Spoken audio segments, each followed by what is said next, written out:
Rich millionaire husband left dinner with his pregnant wife for Mistress. She caught him in the act. A lavish dinner, a clink of wine glasses, and a glowing chandelier overhead. Jessica Harrington believed her marriage was sealed in the graceful folds of that perfect evening. Her husband, Michael Harrington, had meticulously planned this night at the illustrious Domaine Lavraille, the most exclusive restaurant in town. As the servers poured vintage Bordeaux into crystal goblets, Jessica's heart brimmed with anticipation. But in a shocking twist, Michael vanished mid-course, leaving her confused and alone. When her phone rang, and the cryptic text message from an unknown number buzzed in, the evening turned from celebratory to sinister. This is their story. Jessica Harrington leaned back in her plush velvet chair at Domaine Lavraille, admiring the gold filigree on her dessert spoon. Although she'd accompanied her husband, Michael, to exclusive restaurants before, something about this place felt different, almost magical.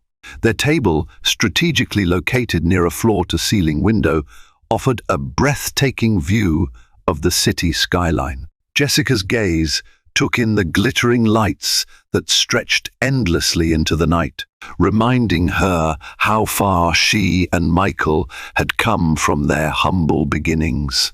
She remembered the first meal they ever shared as a couple nearly 10 years ago.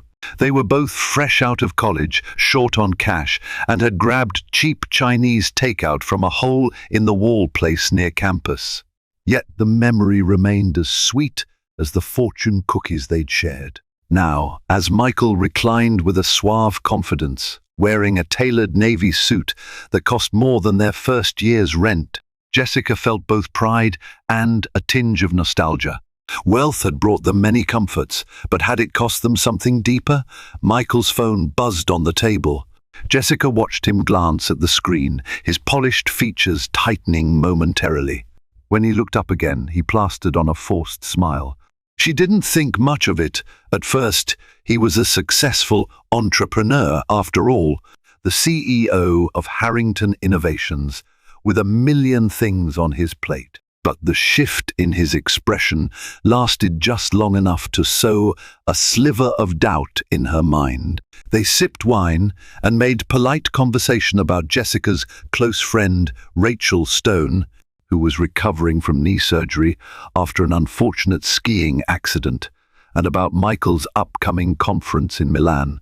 By all accounts, it should have been a romantic night, the perfect bonding experience to solidify their partnership, especially after recent tensions. Yet a niggling worry gnawed at Jessica. For months, she'd felt a certain distance creeping between them. Michael returned home later each night, claiming work obligations. He'd begun receiving incessant late-night texts, which he hid with casual swipes or nonchalant excuses. She tried to brush aside suspicions, attributing them to marital stress. She told herself that Michael was a faithful husband whose only vice might be an overcommitment to his business empire. Halfway through their main course, a sumptuous Chilean sea bass drizzled with truffle oil. Michael's phone buzzed again. This time, Jessica observed a faint flush crossing his cheeks. He dabbed at his mouth, placed his napkin aside and rose from the table. "Jess, I need to make a quick call." "It's urgent," he said, voice low and tight. Without waiting for her answer, he strode toward the grand foyer of the restaurant. Left alone, Jessica sipped her wine and tried to remain composed. Minutes ticked by, stretching the moment into an uncomfortable eternity. She felt her heart rate pick up. What could be so urgent that he had to rush out on their special evening? She tried to focus on the sophisticated ambience, the swirl of conversation in French or Italian from nearby tables, the gentle flicker of candlelight on her skin. But none of it could quell the uneasy flutter in her stomach. After what felt like an hour, Michael returned, looking vaguely restless. He tossed out a quick apology, mumbled something about a crisis in a London office, then sat back down. The tension between them hung in the air like an overripe fruit ready to drop. Jessica forced a smile, determined to salvage the evening. She tried to steer the conversation to lighter topics, an upcoming charity gala for the Caldwell Foundation that she and her mother, Julia Stone, were organizing. Michael responded politely, but his mind seemed miles away. As the night wore on, Jessica couldn't shake the feeling that a storm was building on the horizon, waiting to unleash chaos on their carefully curated life. When the dessert arrived, an intricately plated soufflé, the final act of the evening began. Michael's phone vibrated once more. This time, he stood without apology, muttering that he had to leave immediately. Jessica watched, baffled, as he tossed a sizable wad of cash onto the table and pressed a hasty kiss to her cheek.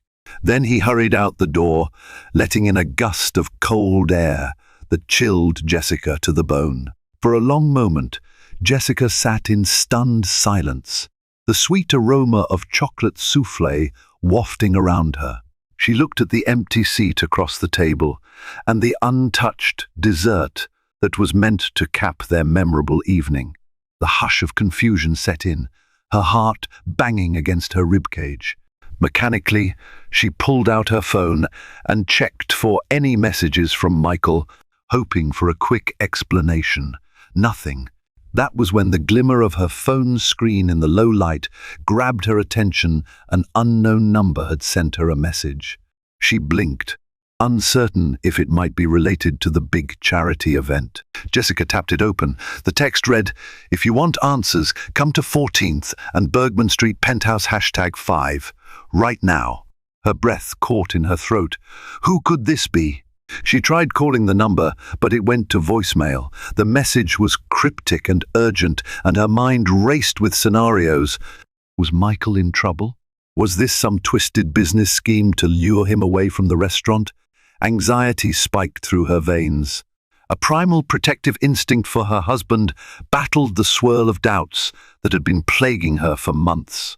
As she stepped out of the restaurant, the crisp night air slapped her cheeks. She handed the valet her ticket, and within moments, her pearl-white Bentley pulled around. She slid into the driver's seat, heart still galloping. The thought of going home and waiting for Michael felt unbearable. She needed to know if this text was legitimate, if it had anything to do with the emergency that made him leave so abruptly. She quickly typed a message to Rachel Stone, her closest friend, explaining she was following a lead about Michael and wasn't sure when she'd be back.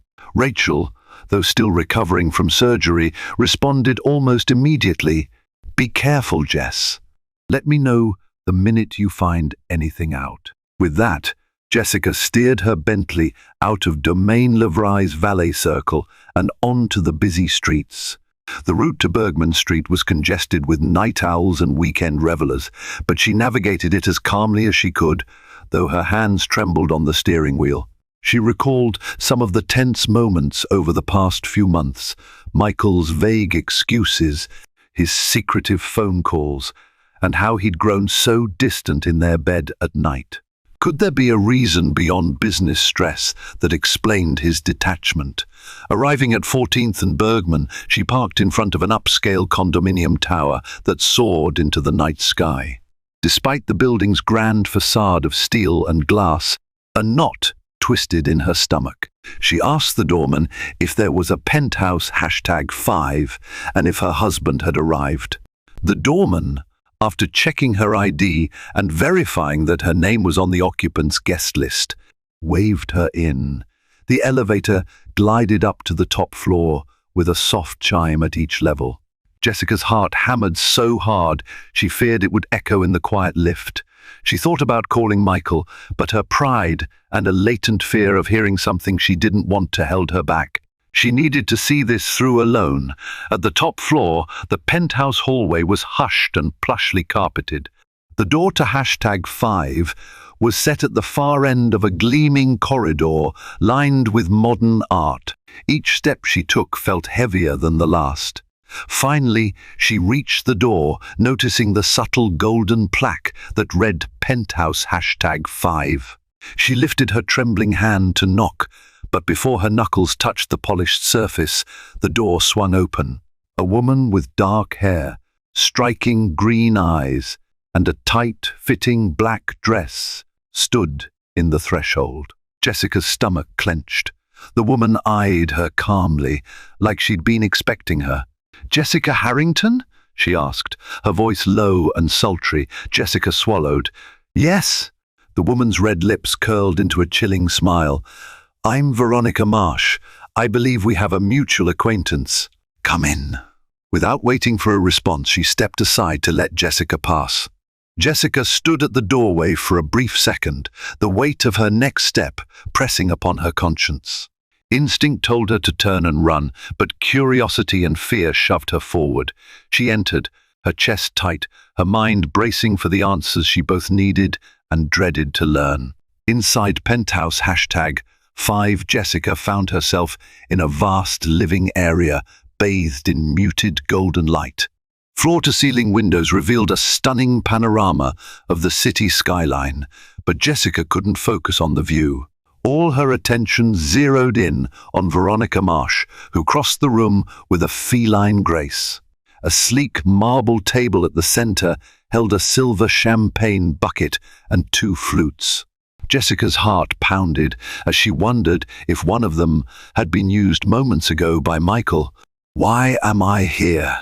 Jessica asked, voice quivering. She clenched her purse strap to anchor herself. Veronica regarded her with a cool intensity. "You're here because I thought you deserved to know the truth." She swept a hand toward the sofa, inviting Jessica to sit. Jessica refused, remaining standing, as if to maintain some measure of power in a situation that felt beyond her control. Truth about what? Jessica managed, though she had a sinking feeling she already knew. Veronica's emerald eyes flickered. "About Michael. Your husband," she said. "He's been living a double life, Jessica. You've sensed it, haven't you?" The accusation hit Jessica like a physical blow. Her instincts had whispered that something was wrong, but hearing it confirmed by another woman, by this woman, was surreal.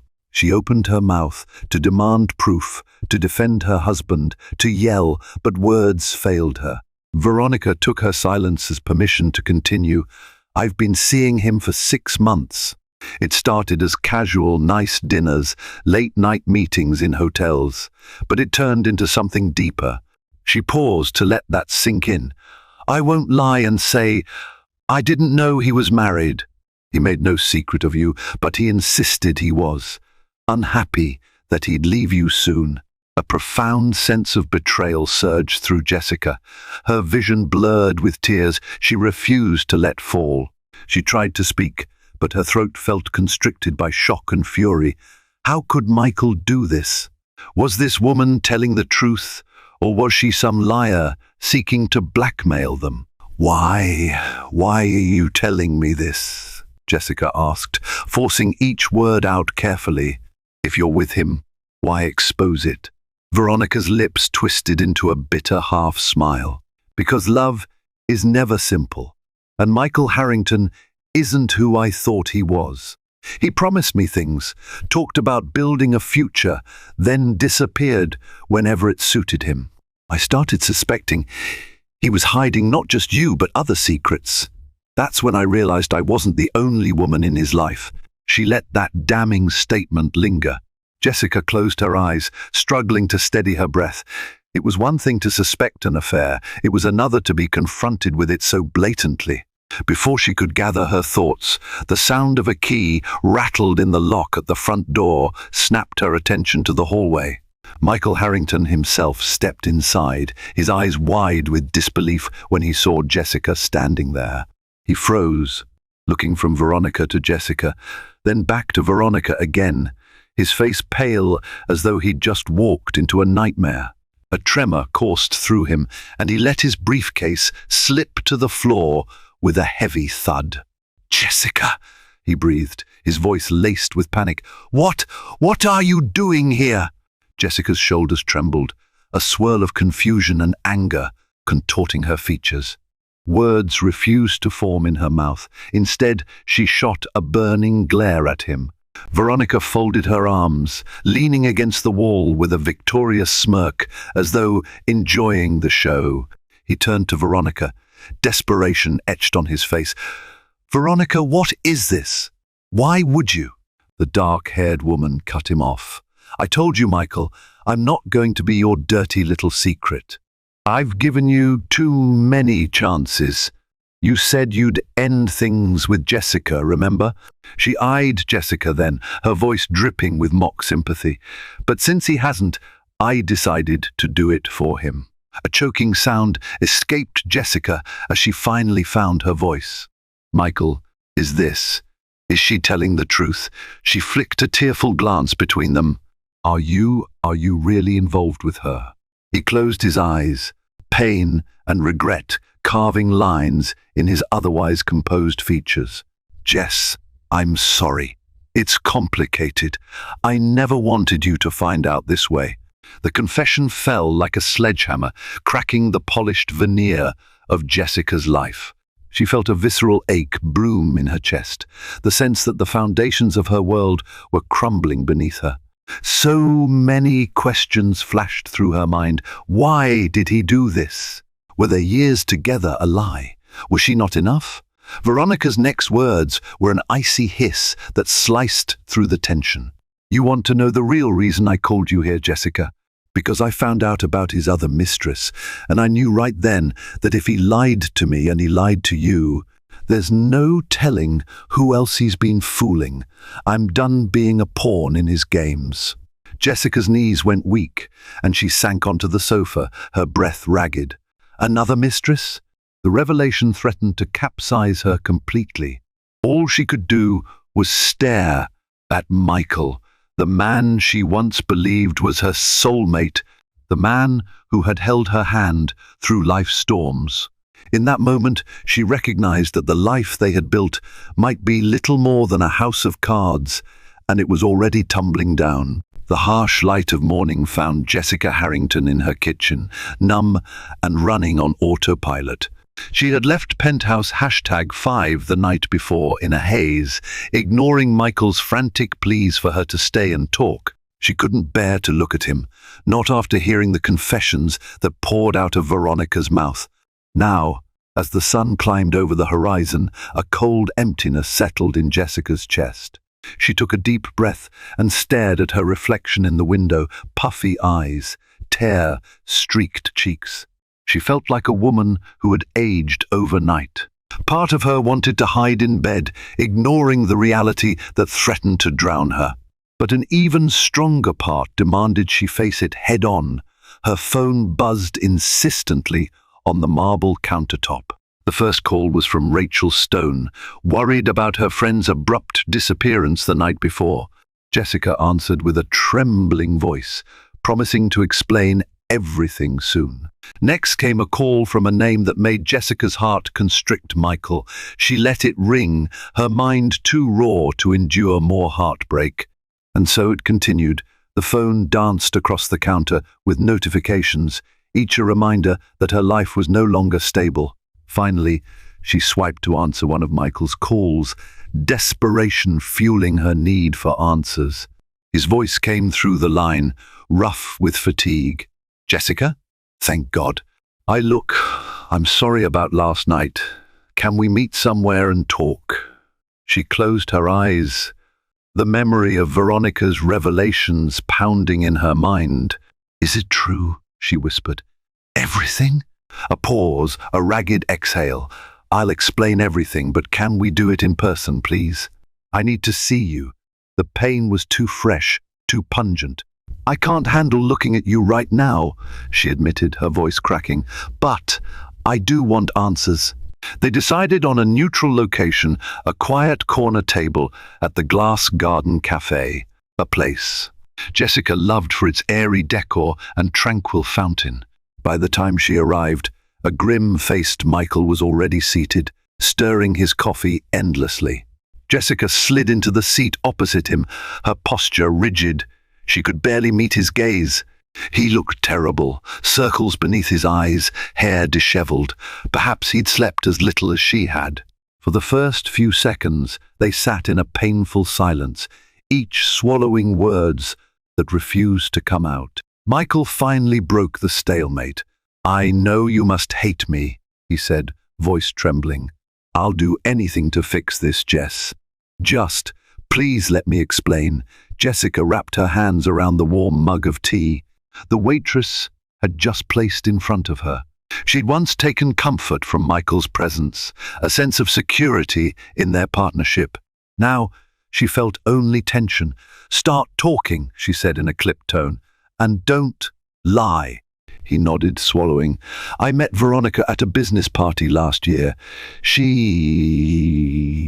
was different, exciting. We started talking, and one thing led to another. It was just meant to be an affair, physical, no emotions involved, but I got pulled in deeper. I don't have a good excuse.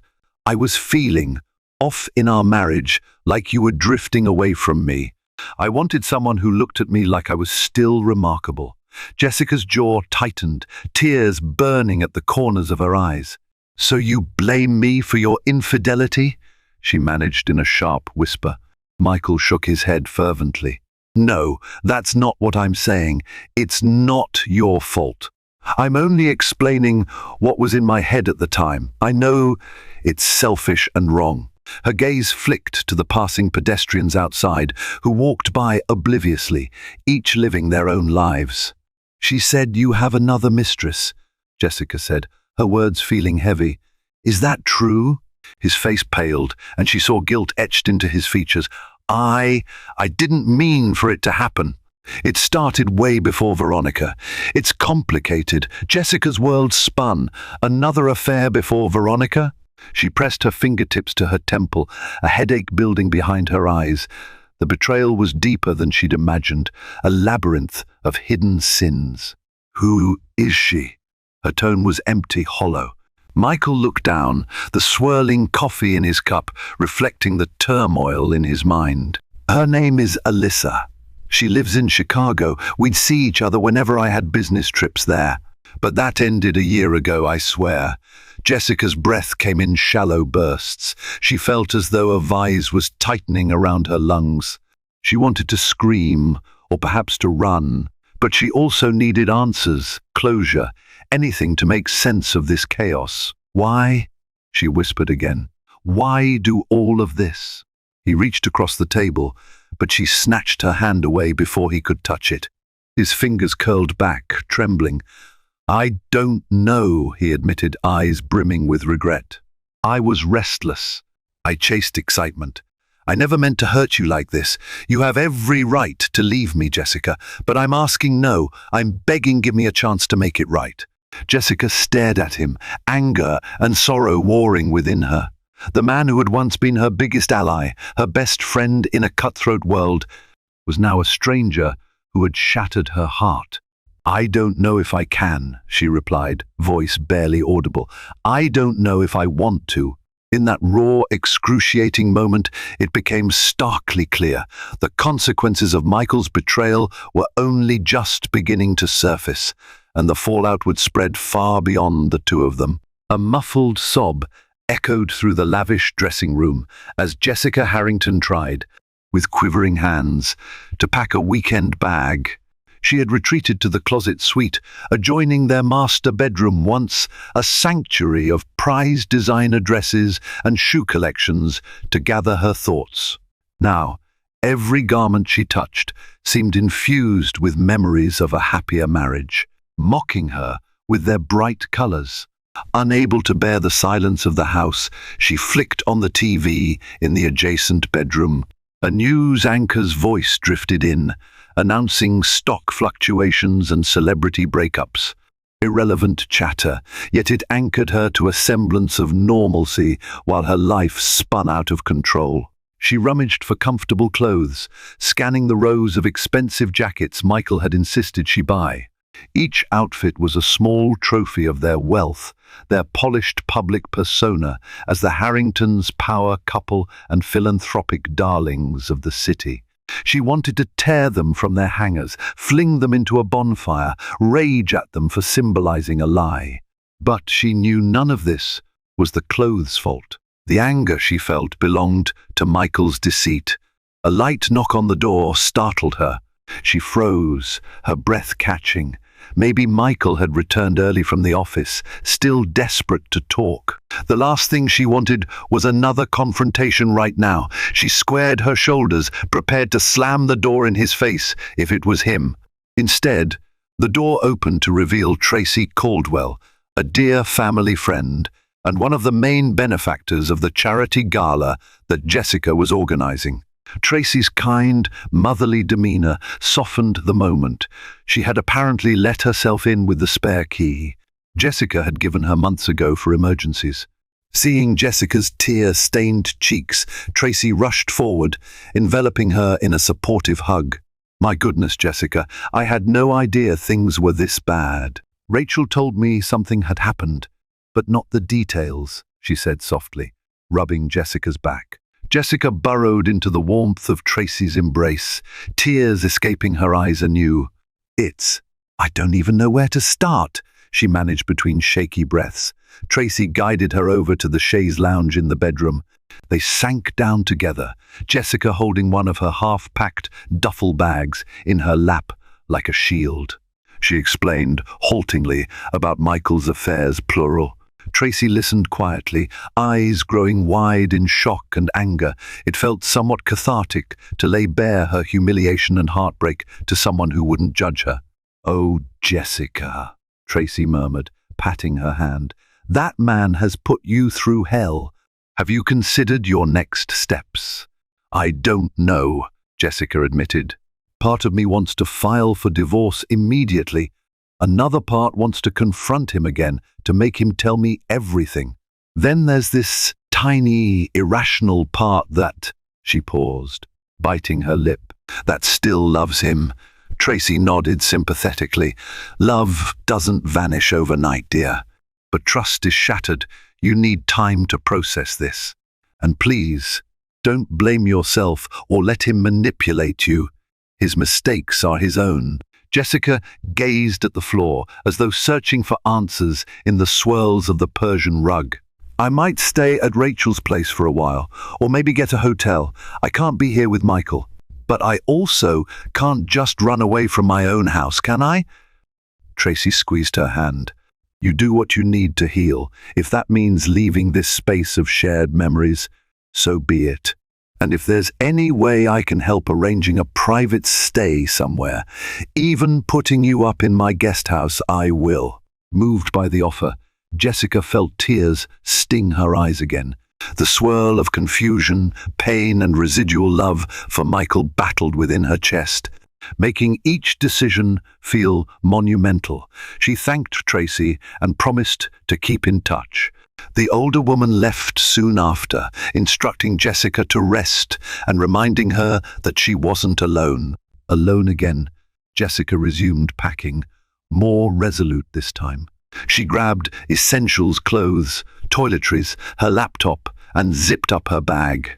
The next hour saw her quietly slip out of the house she had once cherished, leaving a note on the kitchen counter for Michael, a single sentence that read, "I need space, don't contact me for a while."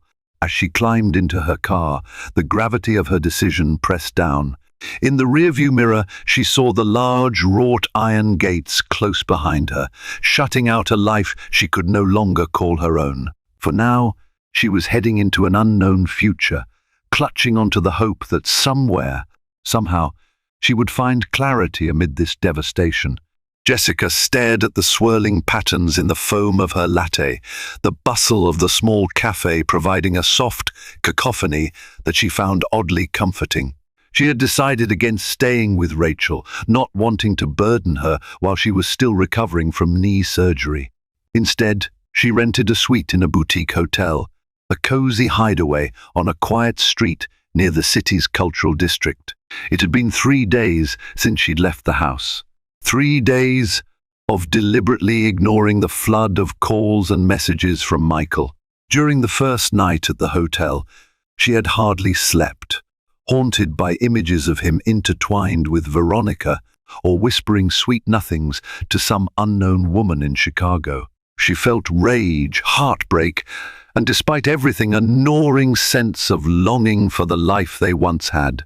This morning, she decided to step out, breathe fresh air, and try to sort through her swirling thoughts in public, where she felt less likely to crumble. She'd found a corner table at the Little Flower Cafe, a bohemian spot with mismatched chairs and local artwork. The environment felt safe, non-judgmental. Somewhere she could be anonymous for an hour or two. Her phone buzzed. She glanced at the screen, expecting Michael's name. Instead, it was a text from an unknown number. A chill ran through her as she remembered how Veronica first contacted her. Jessica considered ignoring it, but curiosity got the better of her. The message read, "If you want the whole story about Michael's secret life, meet me at the Redwood Lounge tonight at 8 p.m. Ask for Alyssa." Alyssa, the other mistress. Her heart pounded. Did this woman seriously want to meet her? The notion both terrified and intrigued her. What more could Alyssa know that Jessica didn't? The rational part of her warned that meeting the woman who had also shared her husband's bed might be too painful.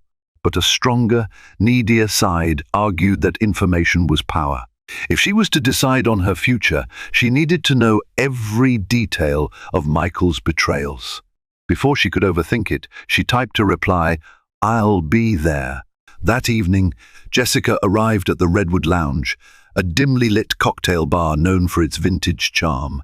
The scent of old leather and whiskey enveloped her as she pushed open the heavy oak door. The hostess greeted her with a polite smile, and Jessica found her words caught in her throat when she tried to ask for Alyssa.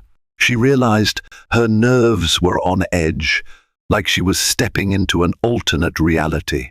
She drew a calming breath. Finally, she managed to speak. "I'm looking for someone named Alyssa. She might be expecting me." The hostess nodded. "Yes, ma'am. She's over in the back booth." She gestured toward a secluded corner illuminated by a single overhead light. Jessica's heels clicked against the worn wood floor. Her heart thudded so loudly she wondered if the entire bar could hear it. When she reached the booth, she saw a woman in her late 20s with a halo of curly brown hair, clutching a martini glass as she stared off into space. Dressed in a crisp white blouse and black skirt, Alyssa looked poised, but the dark circles under her eyes spoke volumes about her emotional state. Alyssa offered a guarded smile when Jessica slid into the seat opposite her. She extended a hand. "Jessica, I'm Alyssa Morris. Thank you for coming." Jessica studied her. She wasn't ostentatiously beautiful like Veronica, but there was a gentle warmth in her features that might have appealed to Michael. "Hi," Jessica managed, her palms sweating. "I assume you have some things to tell me about my husband." Alyssa swallowed, her voice trembling slightly. "Yes, it ended a year ago, but your husband was once a big part of my life. He made me promises," he said. She faltered, tears glistening in her eyes. "I didn't realize how many lies he was telling until recently. I read about him in the newspapers, about the business expansions, about you two being the philanthropic power couple. I felt so guilty." Jessica's eyes narrowed. Guilty for what? For letting things go on as long as they did? For believing him when he said he was leaving you? "I truly thought he was separated at one point. He told me you were only married on paper, that you were living separate lives. Looking back, I feel like such a fool. But at the time, I believed every word." Hearing Alyssa's pained confession, Jessica felt a strange surge of empathy. She recognized the heartbreak in the woman's eyes, akin to her own sense of betrayal. "So why contact me now?" Alyssa glanced around to ensure no one was listening, because a few months ago he reached out to me again, tried to rekindle things. He said, "Your marriage was on the rocks, that it was only a matter of time before you two divorced." He was persistent, but I refused. I'd moved on, or at least I thought I had. Jessica's heart sank. "He was cheating on me," with Veronica, while trying to restart things with you, she whispered, the magnitude of Michael's betrayals deepening. She felt physically ill. Alyssa nodded, a tear slipping down her cheek. Yes, I told him no, but he said he'd call me, text me, send me gifts. I thought you should know that this pattern of his is ongoing. He's not just stepping out with one woman, but multiple. I've reason to believe there might be more we don't know about. The realization stabbed at Jessica's chest. All her illusions about her marriage shattered even more, if that was possible. She wrapped her arms around herself, feeling vulnerable. Yet she was grateful for Alyssa's honesty. It was better to know the full extent of Michael's deception than live in the dark.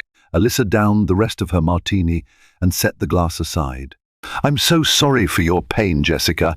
I really am. I never intended to hurt you. If you need any proof, screenshots of messages, anything, I can provide them. I just want closure.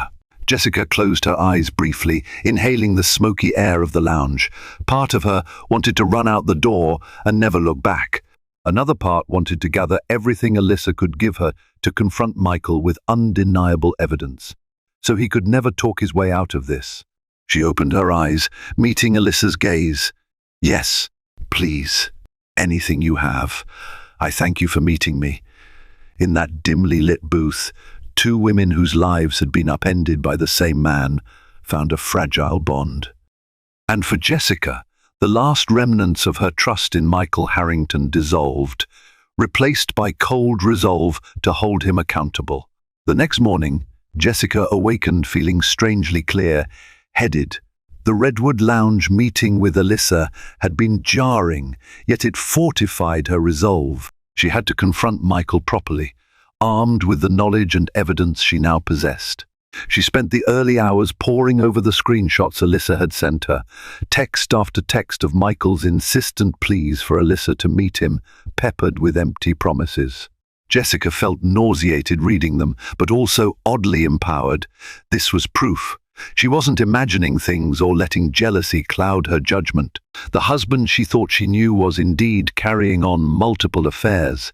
Just after 9, as sunlight spilled into her hotel suite, Jessica felt her phone vibrate. Another call from Michael, his name flashing like a torment.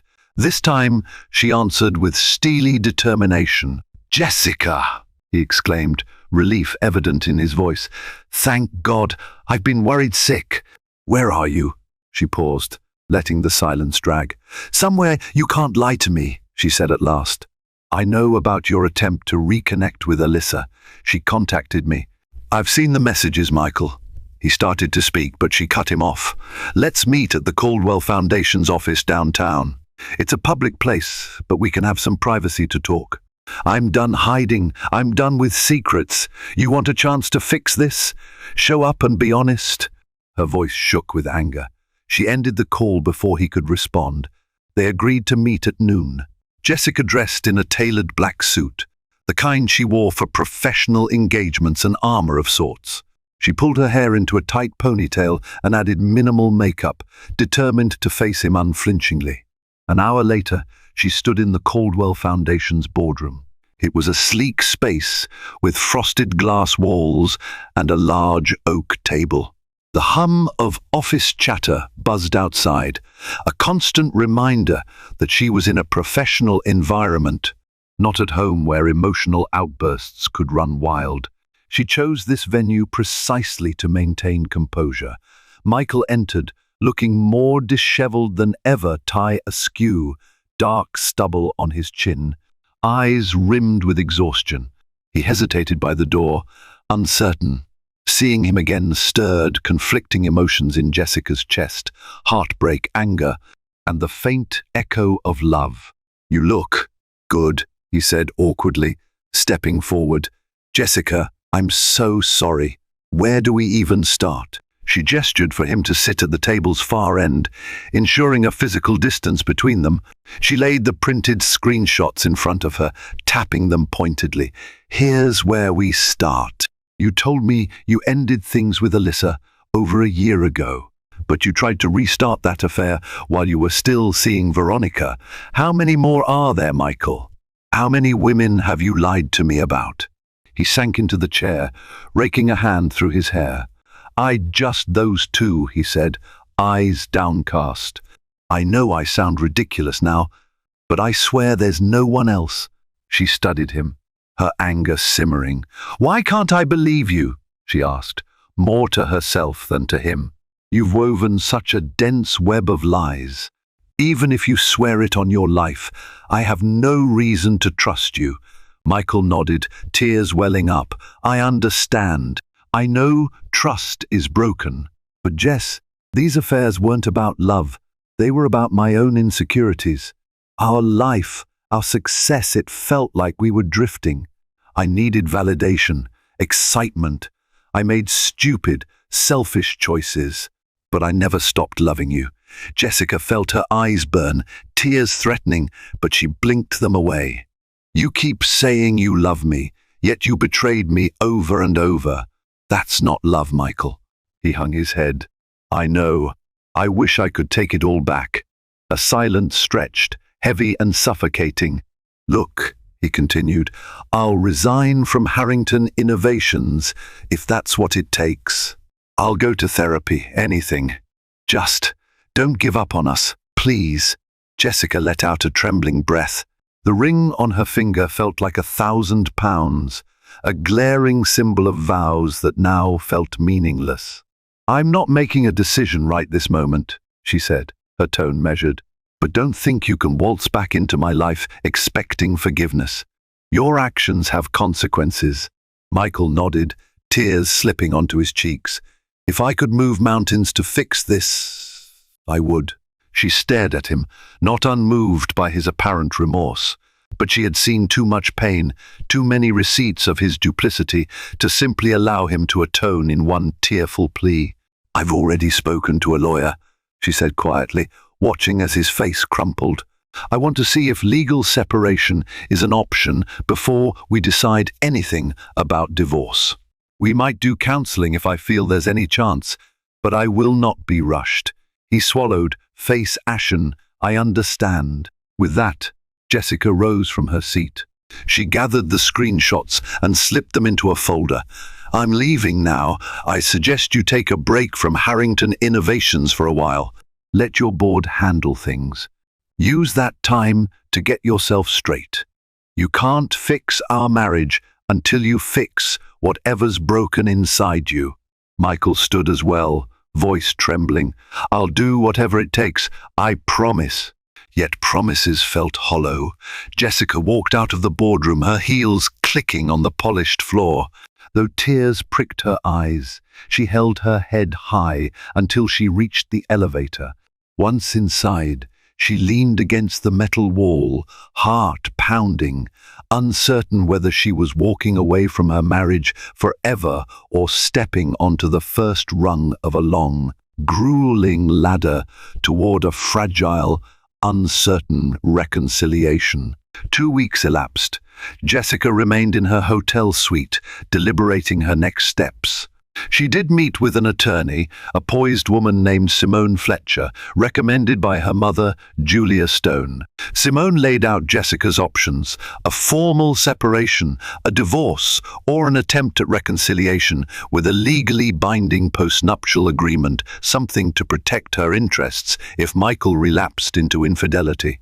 Michael, for his part, vacated their mansion and moved into an extended-stay hotel suite near the Harrington Innovations headquarters.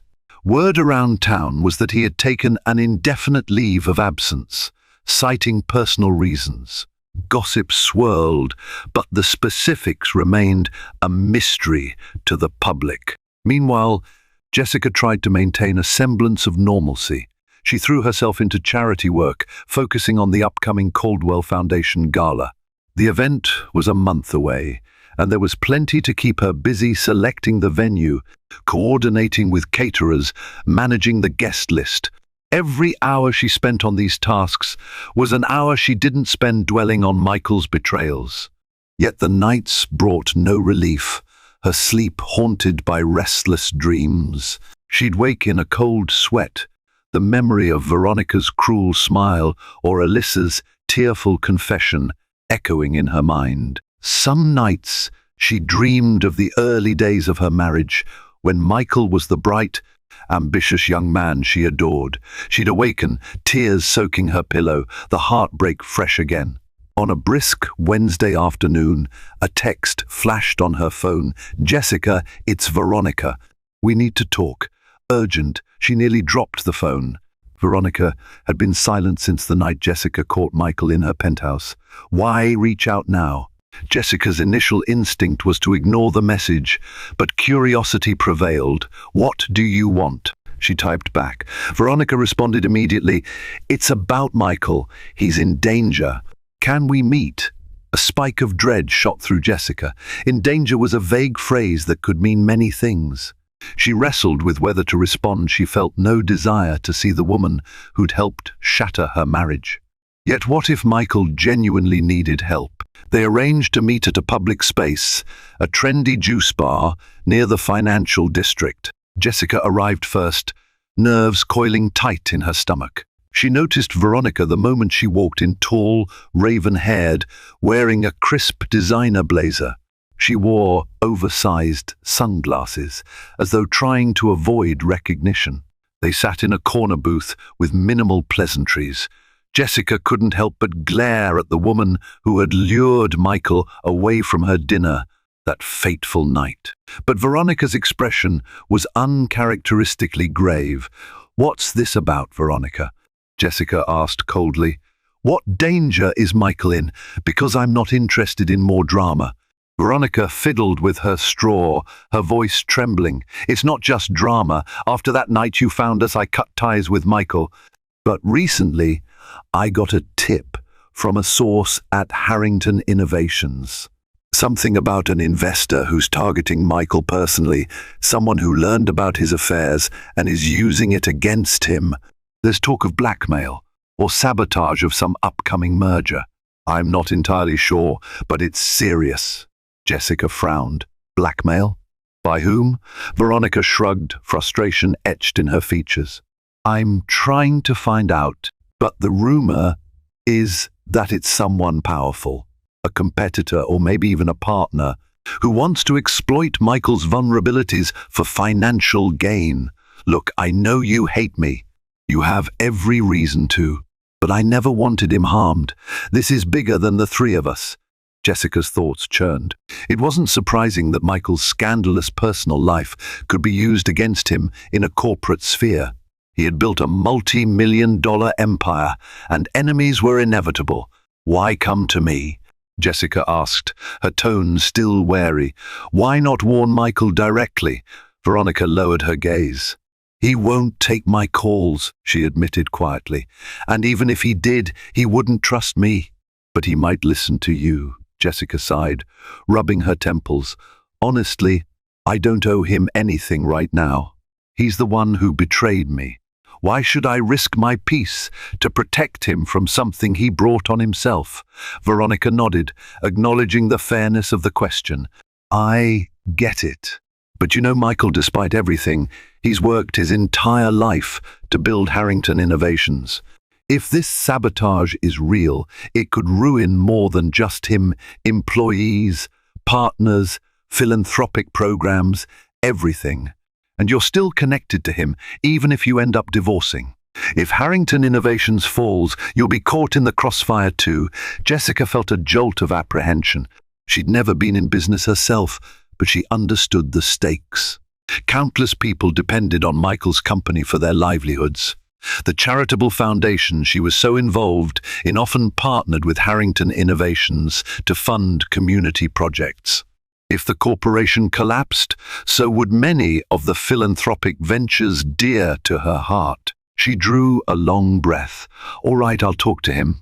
But let me be clear, I'm doing this because I don't want innocent people hurt, not because I'm protecting Michael out of some wifely duty." Veronica managed a wan smile. "That's all I ask. Thank you, and I'm sorry for everything. I know it means little now, but I truly am." Jessica, feeling the weight of numerous betrayals, offered no reply. She left the juice bar with her emotions in turmoil, stepping into the crisp afternoon air. Part of her resented being pulled back into Michael's orbit, especially over something so cloak and dagger. But another part recognized the responsibility. She had a role in this, if not for Michael's sake, then for the sake of everyone who stood to lose from his downfall. Thus, Jessica found herself caught in yet another storm, tethered to Michael's complicated life by threads she couldn't easily sever, no matter how much she might want to. Jessica gripped the steering wheel with white-knuckled tension as she drove to the Harrington Innovations building, her mind replaying Veronica's words about potential blackmail and sabotage. The towering glass edifice loomed against the skyline, a symbol of Michael's ambition and possibly his downfall. She parked in the VIP section, her old spot from when she frequently visited Michael at the office. Anxiety twisted her stomach as she marched through the impressive lobby. Her heels clicked on the polished marble floor, echoing her determination. The staff recognized her instantly, offering polite nods and sympathetic smiles that hinted they were aware of rumors swirling around the Harrington marriage. She took the elevator to the executive floor. The reception area was sleek, with modern art adorning white walls, a water feature babbling quietly in the corner. The hush of efficient business operations contrasted starkly with Jessica's inner turmoil. Michael was in his private office, temporarily returned from his leave. Upon seeing Jessica walk in, he shot up from behind his glass desk, surprise lighting his tired eyes. "Jessica? I wasn't expecting you." He glanced around, concerned about onlookers. "Is everything okay?" She closed the office door behind her, arms folded.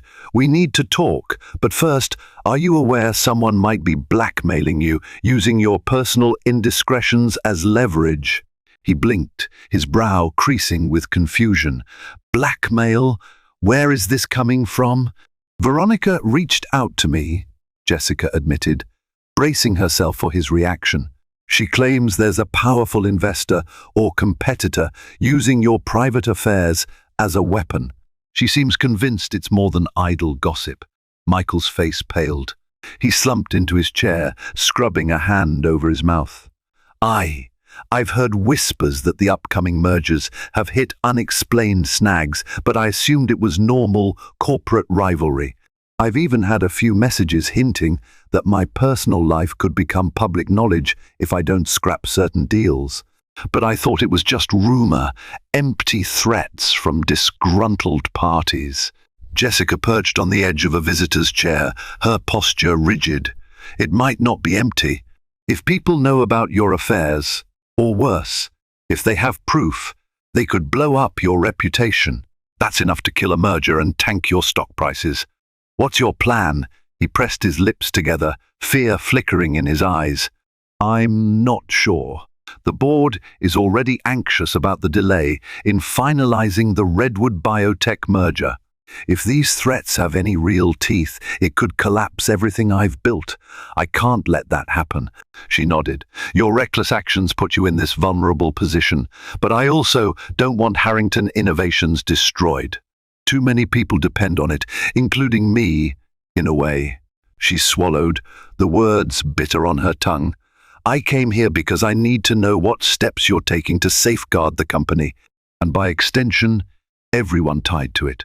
He stood abruptly, pacing near the window. The city sprawled below, a testament to his success. "I'll investigate these threats. I have connections in cybersecurity and crisis management. Maybe I can pay them to find out who's behind this. But it could escalate. If they leak damaging info, the scandal will be national news." Jessica's thoughts churned. "We need to consider possible suspects, business rivals, perhaps Redwood Biotech itself, or some competitor eyeing that merger. Or it could be an internal enemy wanting to sabotage from within." Michael exhaled, panic dancing in his voice. "We have a competitor named Reed Marlowe who's been trying to outbid us for Redwood Biotech. He's known to play dirty. It's possible he discovered my personal issues or he got wind of them through mutual associates. He's unscrupulous enough to use any advantage. Jessica rose, her eyes steely. Then we have to prepare for the worst. If it goes public, we'll deal with it. I suggest you come clean to your board of directors, or at least warn them that a scandal could be on the horizon. He flinched at the thought. Tell the board about my infidelity. Jessica, they'll lose faith in me. She crossed her arms. They'll lose more faith if a scandal blindsides them, or if they find out you hid it. Either way, it's not about saving face anymore. It's about damage control. He stared at her, shoulders sagging. Okay, he conceded, sounding defeated. I'll call an emergency board meeting. I'll try to get ahead of this. Will you stand by me just for that meeting as a show of unity? It might help the board stay calm. Jessica's breath caught. She remembered their wedding day, how they vowed to support each other through sickness and health, success and failure.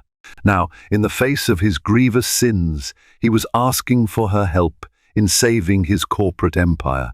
Part of her wanted to turn her back, let him face the consequences alone. But she also recognized the bigger picture. Fine, she said at last, voice quiet but firm. For the company's sake, not for yours. Don't misread this as forgiveness. Relief flooded Michael's expression, but it was tinged with sadness. I understand. Thank you. As Jessica left his office, her heart felt heavier. She was far from forgiving him, and their marriage remained shattered. Yet she found herself re-entering his tumultuous world to prevent a larger disaster. Sometimes life didn't allow clean breaks or easy closure. And so she stepped into the fray once more, holding on to the faint hope that preserving the company's legacy might help her find her own path forward, whether that meant walking beside Michael or leaving him behind forever. A tense hush fell over the top-floor conference room at Harrington Innovations. Board members, investors, and senior managers were all present, their expressions mirroring deep concern. Jessica slipped into a seat near the end of the long table, refusing to meet anyone's eyes. Michael stood at the head, shoulders rigid. Thank you for assembling on such short notice. I've just discovered there's a threat against our upcoming Redwood Biotech merger. Someone plans to use personal information about me to disrupt it. A ripple of alarm spread across the room. Warren Fletcher, Michael's mentor, straightened. Is this related to the rumors we've heard?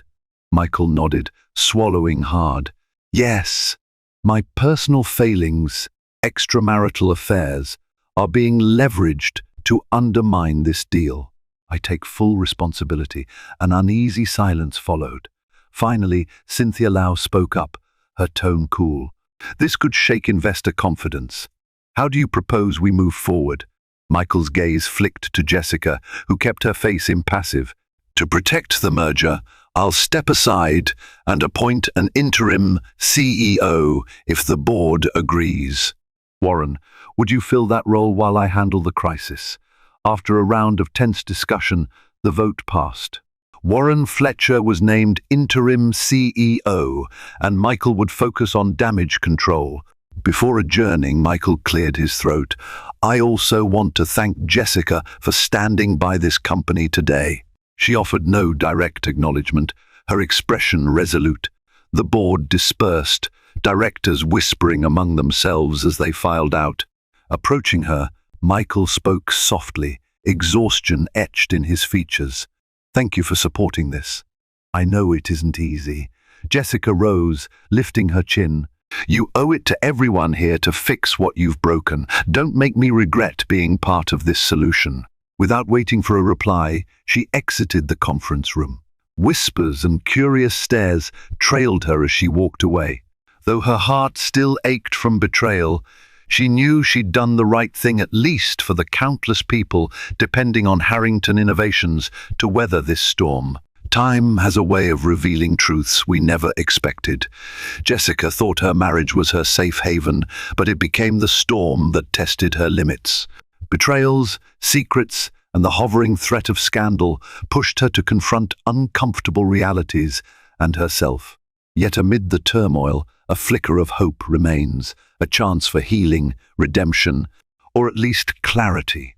Will Michael truly change, or is his remorse another empty promise? Will Jessica discover a path of independence, or will she rebuild her marriage from the ground up?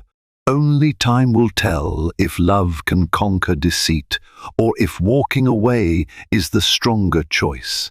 Millionaire promised the world to his mistress, but forgot his pregnant wife's birthday. Meet Alexander Van Doren, a self-made millionaire, so used to getting everything he wants that he's forgotten how much it costs others. His life is a tapestry of luxurious galas, glittering diamonds, and secret rendezvous.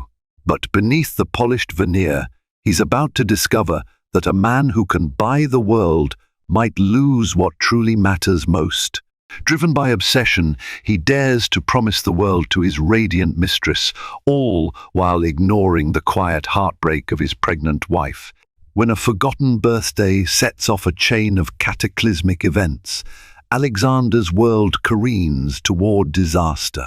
Secrets will unravel, loyalties will shatter, and no amount of money can save him now. Alexander Van Doren was, by all appearances, the perfect portrait of success. He was lean, tall, and strikingly handsome, with sharp blue eyes that seemed to pierce through whoever stood before him. His family name carried weight, but his true fortune was self-made, a sprawling real estate empire built upon a single risky investment he'd made at just 24 years old. By 30, he had multiplied that fortune 100-fold. Now, at 36, he was poised to double it yet again. He lived in the affluent enclave of Westbridge Hills, where gated mansions lined the streets like jewels in a crown. Neighbors spoke his name in hushed tones, a mix of envy and admiration. He had everything he wanted, or so it seemed. The truth was, in the silent corners of his life, dissatisfaction brewed like a storm. Alexander craved excitement, an addiction to adrenaline, and the thrill of conquering every obstacle. His wife, Catherine Van Doren, was the epitome of dignity and grace. Once an aspiring poet, she had traded her ambitions for the life of a corporate wife, attending charity events and nodding dutifully by her husband's side. Despite her own silent yearnings, Catherine held steadfastly to love and loyalty. She was 9 months pregnant with their first child, her belly a gentle curve that symbolized a long, cherished dream, but the glow that once marked her features had dimmed in recent months, replaced by worry lines carved from loneliness and suspicion. The tension in the mansion was palpable. Lately, Alexander had seemed preoccupied, spending many nights in his study or at business meetings. Catherine had begun to wonder, had she done something wrong? Was the pregnancy too much for him? Or perhaps there was someone else occupying that space in his heart. She tried to dismiss the thought, but women's intuition rarely lies dormant for long. Then came an innocent hint of reality that Catherine couldn't ignore. One night, while searching for her car keys, she found a receipt for an extremely expensive bracelet in Alexander's jacket pocket. Engraved on it was a message that read, "For my shining star, AV." Now, Catherine's name had no V in it, and though the initials matched her husband, the note looked suspiciously intimate. Panic churned inside her, but she told herself it could be for business, perhaps a thank you gift for an investor or something along those lines. Yet the seed of doubt took root. In the days that followed, Catherine became more observant. She noticed Alexander's phone lighting up late at night with texts from someone named AP. She noticed the hush in his voice whenever he answered these calls. She felt the distance, colder than any winter frost, growing between them. But still, she tried to hope, to believe that once the baby arrived, everything would fall back into place. Little did she know that delicate facade of normalcy was on the brink of shattering, sending the Van Doren household into turmoil from which it might never recover. Anastasia Pierce was Alexander's secret, a secret that roared like a wildfire beneath the surface of his otherwise controlled existence. She was a striking woman with raven hair and emerald green eyes that seemed to sparkle with mischievous curiosity. In many ways, she was the polar opposite of Catherine, yet she carried a certain allure that Alexander found irresistible. They'd met 6 months ago at a fundraising gala for the Westbridge Hills Arts Council, a place Alexander had attended more out of obligation than genuine interest. Yet upon spotting Anastasia across the room, her laughter echoing, her slender figure accentuated by a simple but elegant black dress, he'd felt a spark he could not ignore. Their first encounter was innocent enough. She'd merely introduced herself, praising his charitable contributions to local youth art programs. One drink led to another, and conversation flowed like a well-aged wine. Soon they were meeting under hushed arrangements at an upscale lounge downtown, away from the prying eyes of Westbridge Hills. They told themselves it was just a harmless flirtation, but lines blurred quickly. Anastasia was no naive college girl enamored by wealth. She was a sophisticated woman who had carved a path in the art world, curating exhibitions and traveling extensively. She was used to attention and men with money. Yet something about Alexander tugged at her heartstrings more intensely than she'd anticipated. Perhaps it was the subtle vulnerability lurking behind his confident exterior, or maybe it was his magnetic aura of possibility. He made lavish promises, whispered in her ear about a future filled with travel, romance, and a place of her own in his heart. She believed, or at least wanted to believe, that these promises were real. But as the months unfolded, Anastasia found herself catching glimpses of Alexander's deeper complexities, his restlessness, his unspoken burdens, and the ring that still glinted on his left hand whenever he forgot to take it off in her presence. She often wondered about Catherine, but Alexander's dismissals were always the same. "It's complicated. She doesn't understand me like you do," or "we're practically living separate lives now." He insisted a divorce was on the horizon, painting an image of a marriage that was more a business arrangement than a union of hearts. Stolen weekends in Montauk, secret lunches in hidden bistros, midnight phone calls brimming with passion. It was easy for Anastasia to lose herself in the fantasy. She craved the adrenaline too, thriving on the illicit thrill, but deep down, she yearned for stability. She wanted to be more than just a hidden mistress. She believed Alexander when he promised that soon it would just be the two of them. Now, with Catherine's pregnancy nearing its final weeks, the pressure mounted. Alexander was starting to show signs of agitation.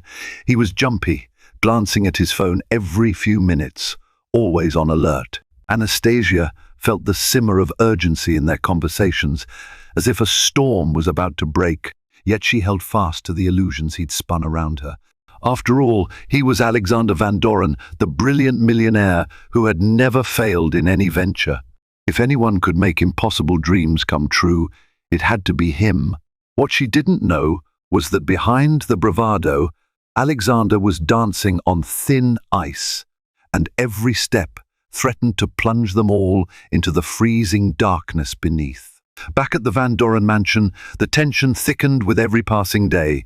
Catherine's due date edged closer, and with it came a surge of emotional fragility. She found herself fending off swirling anxieties about motherhood, about her marriage, and about the unspeakable secret she feared might be unfolding before her very eyes. She tried to confront Alexander at dinner one night, choosing her words carefully, desperate for reassurance.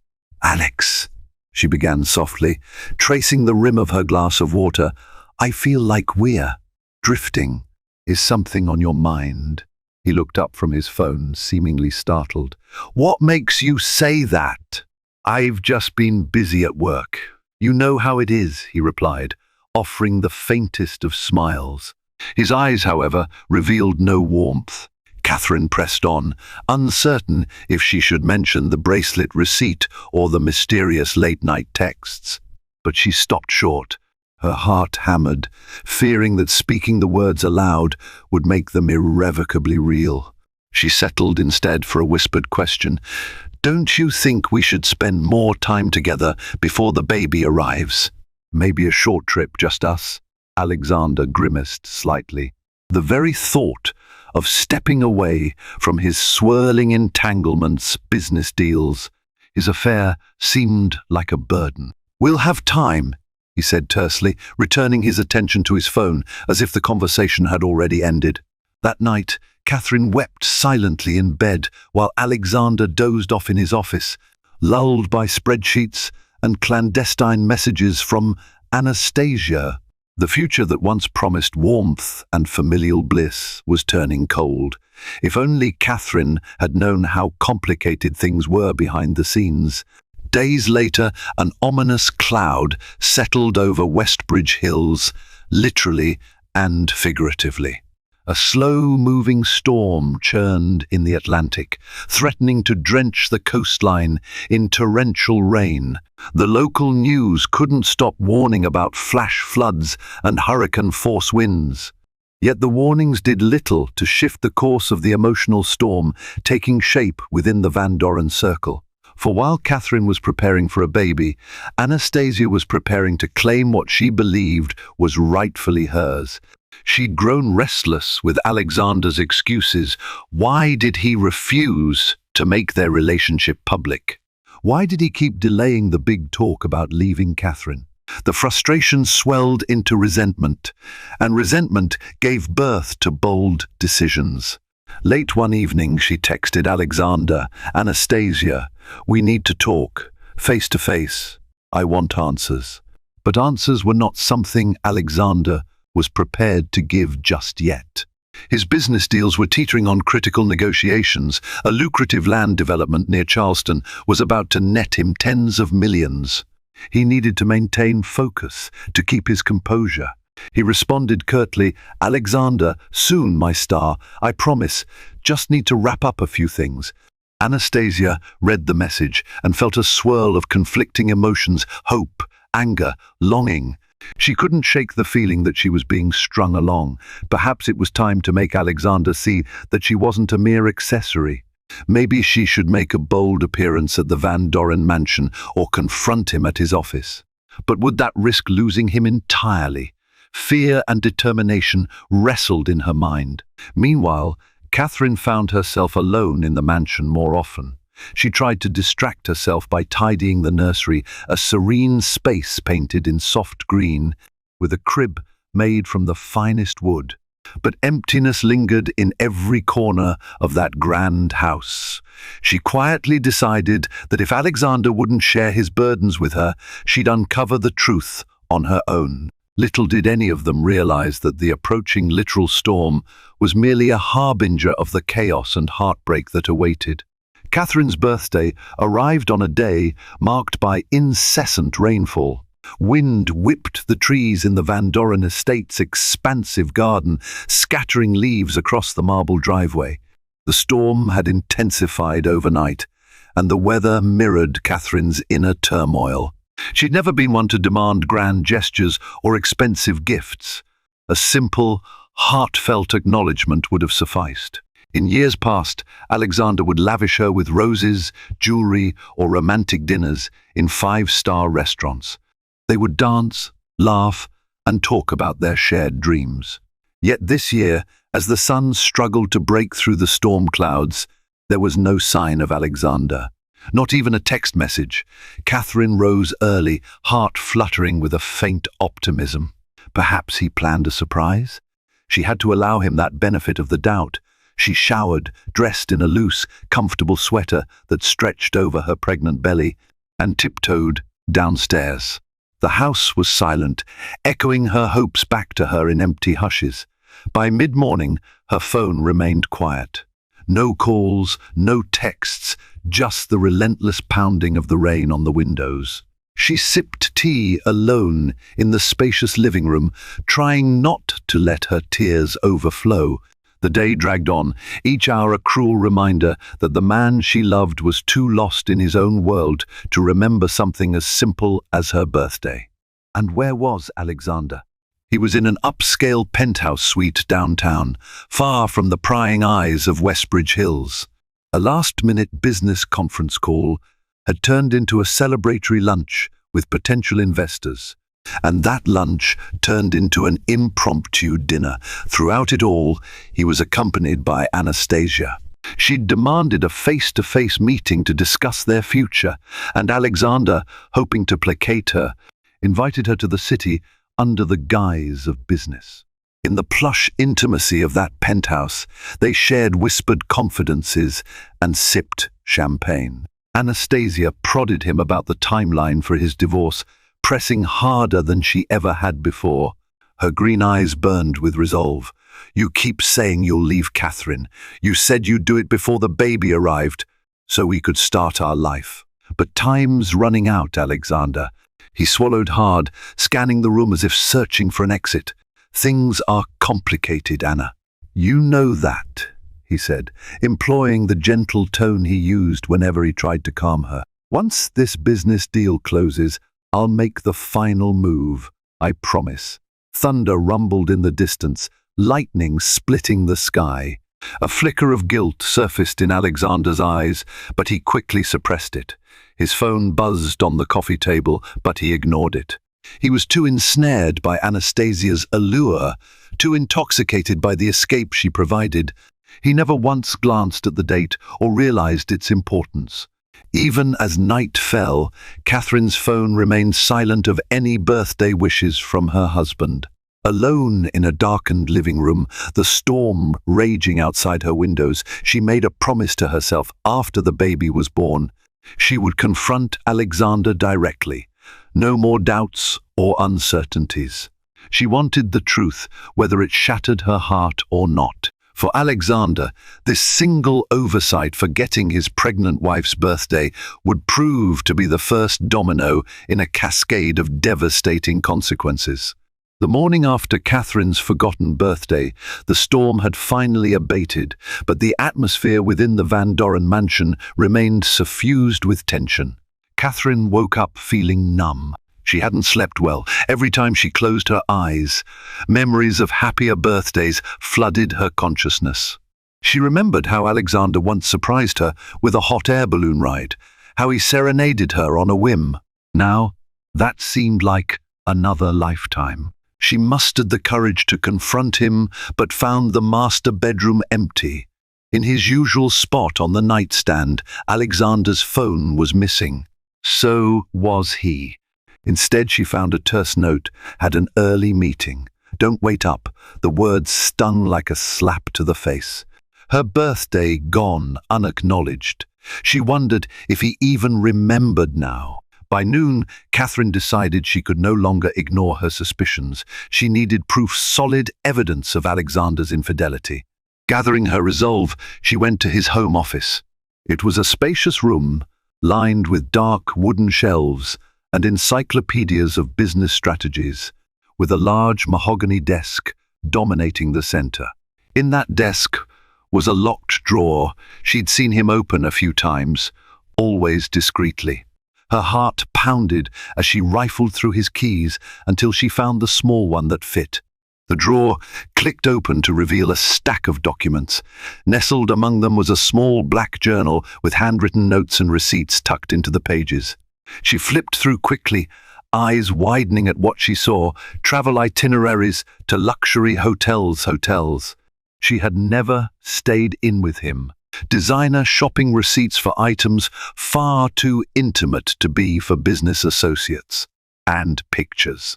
Selfies he'd taken with Anastasia in fancy restaurants, at art exhibits, and once on a yacht, each one capturing their secret world.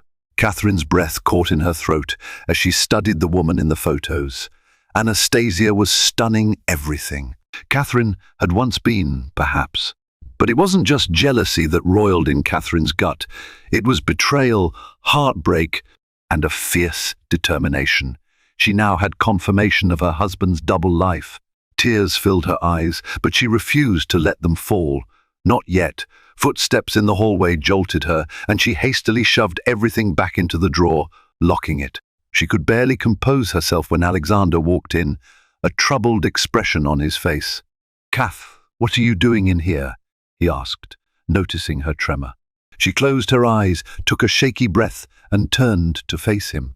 For a moment, neither spoke. Catherine was torn between accusing him outright and preserving the little dignity she had left. In the end, she said, "We need to talk," her voice steadied by an undercurrent of rage and heartbreak. Alexander looked uneasy. "Yes, we do, but maybe later.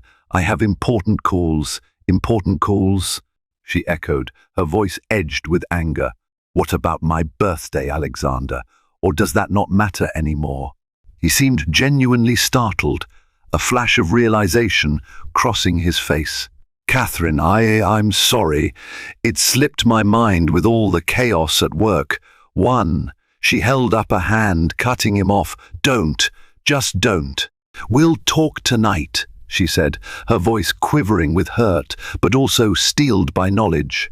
With that, she brushed past him, leaving Alexander to grapple with the first stirrings of real guilt. What neither of them could predict was just how explosive that evening's conversation would be and how its repercussions would extend far beyond the walls of their mansion. Night descended on Westbridge Hills with a certain heaviness, as if the air itself braced for an impending confrontation. Catherine spent the day locked in a mental tug-of-war.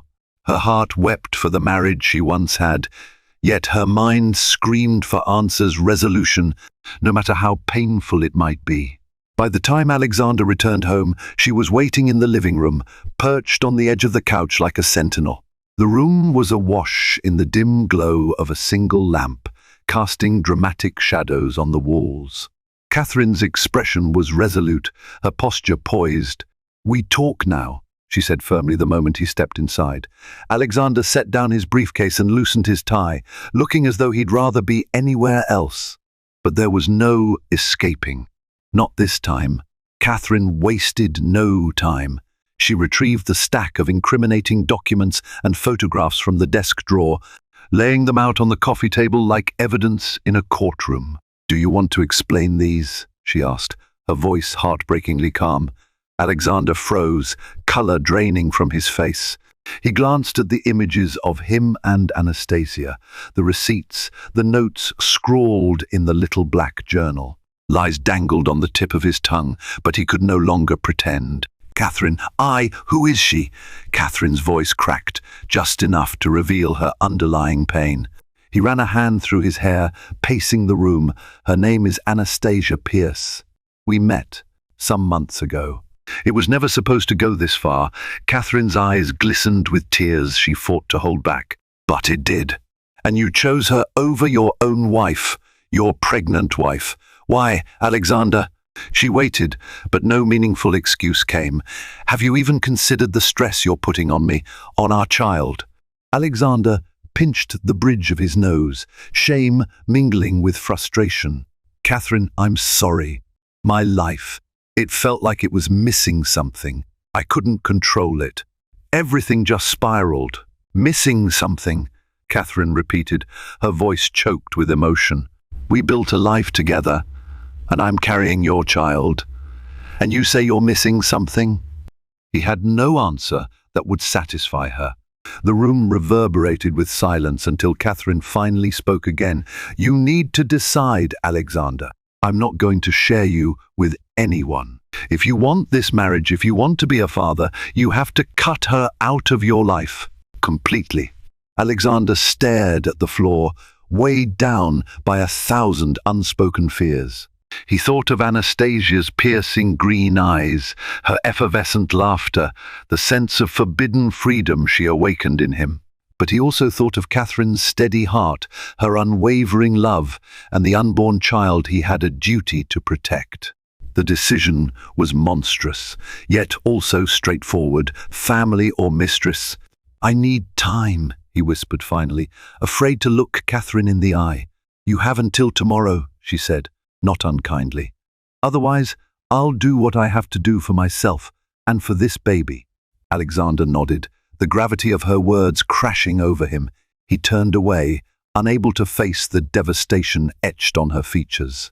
As he climbed the grand staircase to their bedroom, he felt as though each step carried him closer to a decision that would reshape his life forever. But fate, as it often does, had other, more dramatic plans in store. Anastasia Pierce had reached her breaking point. The night before, she and Alexander had exchanged tense text messages. His vague reassurances did little to calm her growing apprehension. A new fear clutched at her heart. What if Alexander never truly intended to leave Catherine? What if all his promises were just a mirage, dangling before her to keep her interested while he juggled a double life? In a moment of reckless determination, Anastasia decided to force Alexander's hand. She dressed in a tailored navy trench coat, stepping out into the drizzly morning air, and hailed a taxi to Westbridge Hills. The journey felt eternal. Nervous energy sparked in her chest as the suburban scenery glided by a realm of manicured lawns and million-dollar estates. So quiet, it was almost unnerving. She clutched her phone, ignoring a series of missed calls from Alexander. Let him worry, she thought grimly. Arriving at the Van Doren mansion, she stepped out onto the gravel driveway, her heels crunching ominously. The mansion loomed before her, a testament to the wealth and power that Alexander commanded. If he truly wanted a life with her, he had to be honest. She squared her shoulders and marched to the front door, ringing the bell with a steely determination. It was Catherine who opened it. The two women locked eyes for a moment. Catherine, heavily pregnant, was taken aback by the visitor's striking beauty and unwavering stare. Recognition dawned on her face. She'd seen that face in the photos. Instantly, her heart pounded like a war drum. Anastasia Pierce, the woman, introduced herself, barely managing the politeness to offer a tight, thin-lipped smile. "I'm here to see Alexander." Catherine inhaled a trembling breath. So this was the woman who had disrupted her life. Anger roiled beneath her outward composure. "Alexander isn't home," Catherine said icily, stepping aside to block any attempt of entry. "Then I'll wait," Anastasia replied, her voice resolute. She took a daring step forward, as if challenging Catherine to stop her. The tension in the foyer was suffocating. Catherine's fists clenched involuntarily. "You have no right to be here," she hissed. "You've already caused enough harm." Anastasia met her gaze, anger flaring in her emerald eyes. "Listen, Catherine," she said, her tone unyielding. "I know this is painful, but I'm not the only one responsible. Alexander led me on. He promised me." Catherine cut her off, voice quavering with a mix of rage and despair. "Promised you what? A life together? A future? And what about my future? Our child's future?" In that moment, both women realized how intricately their fates had become entwined by one man's lies. The confrontation escalated into a chaotic exchange of accusations and heartbreak, culminating in a stark ultimatum from Anastasia: "If Alexander doesn't choose me, I'll make sure everyone knows what kind of man he really is." Before Catherine could respond, headlights swept over the driveway as Alexander's car pulled in. He stepped out, shock painted all over his face at the sight of the two women. His mistress and his wife, both pregnant, with questions, accusations, demands, stood mere feet apart. And he was the linchpin in this entire, spiraling disaster. Little did Alexander realize the damage was already done, and that destiny had yet another cruel twist waiting around the corner. The wind picked up again as storm clouds gathered above Westbridge Hills, painting the sky a deep grey. Alexander hurried to the front steps, his heart pounding from the moment he recognized Anastasia's sleek figure standing face to face with Catherine. "Alexander," Anastasia said stiffly, hands balled at her sides. Her eyes flicked to Catherine's pregnant belly, then back to him. "We need to talk." "Inside," Catherine added, her voice cold. "Now." Alexander could scarcely breathe under the weight of their combined fury. He led them to the living room, a space usually reserved for elegant gatherings and polite conversation.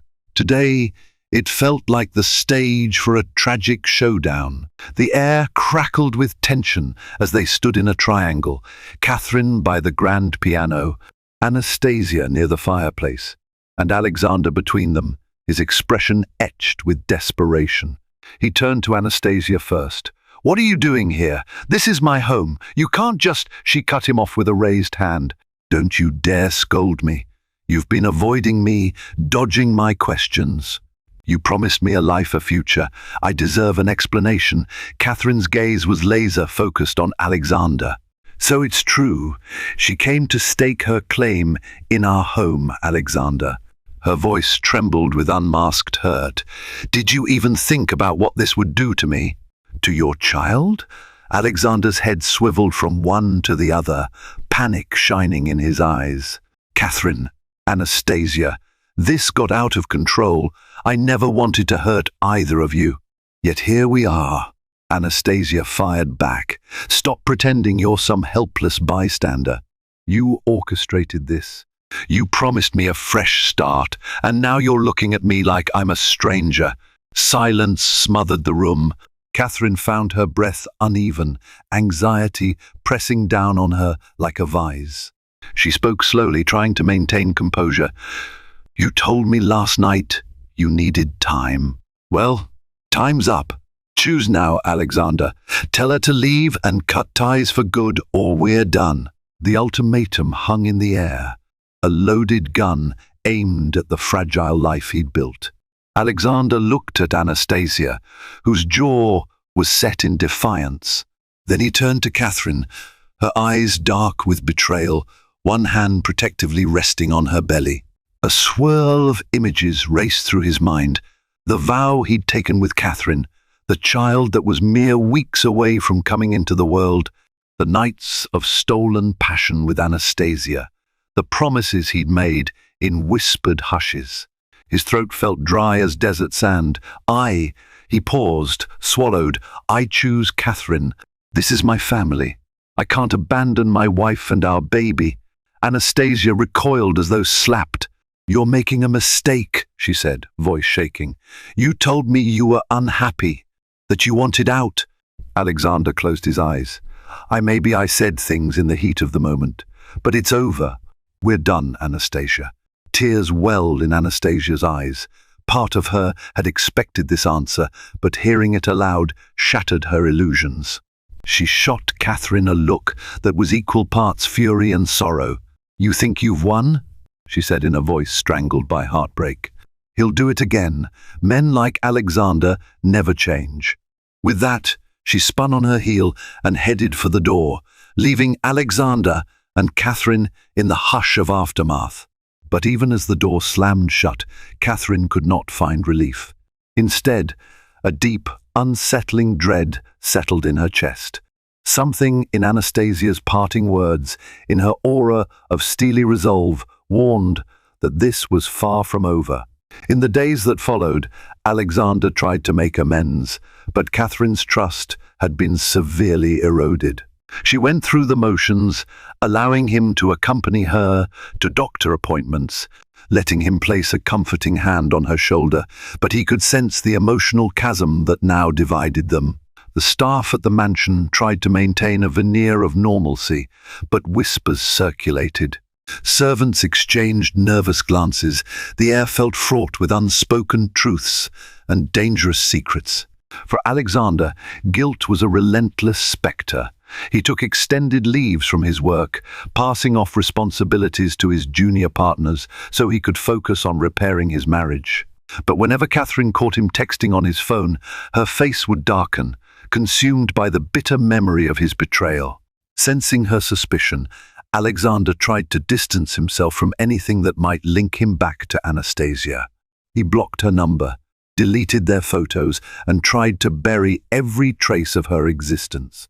But forgetting is often easier said than done. Meanwhile, Anastasia seethed in her small condo across town, nursing the wounds of rejection. She ruminated over every promise Alexander had made, every glance, every caress. Had it all been a lie? Or had Catherine's pregnancy forced him into a corner he couldn't escape? Yet she refused to accept that her relationship with Alexander was truly finished.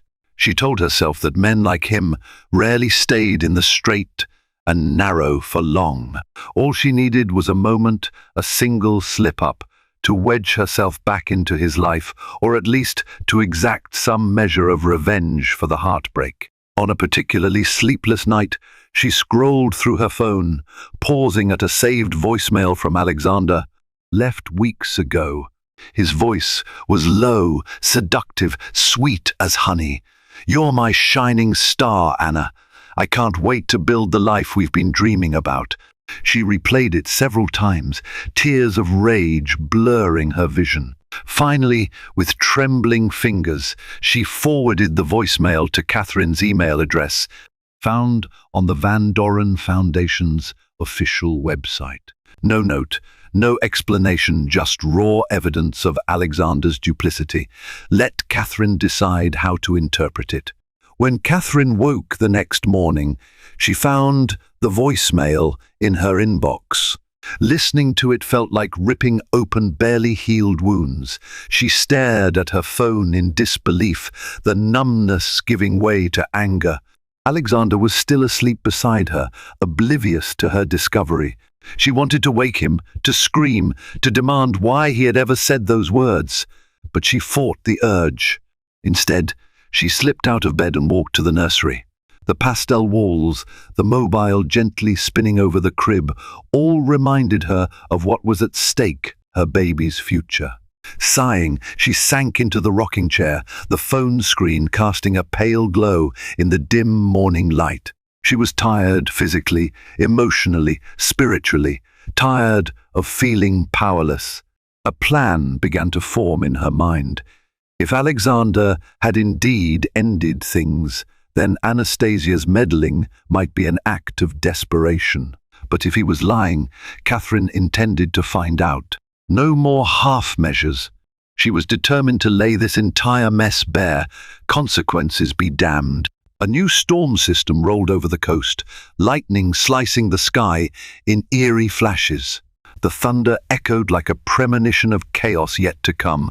Catherine decided she couldn't wait any longer. She approached Alexander in his study, face solemn, heart pounding. "We need to talk," she said, her voice devoid of the softness he once loved. The man across from her looked fatigued, but she showed little sympathy. He nodded, shutting his laptop. "What is it, Kath?" She held up her phone, her gaze cold. "Anastasia forwarded me a voicemail. From you." Alexander's face tightened, a flicker of panic in his eyes. "Catherine, that's old. Before I decided to fix things with you, I swear. Then why is she sending it now?"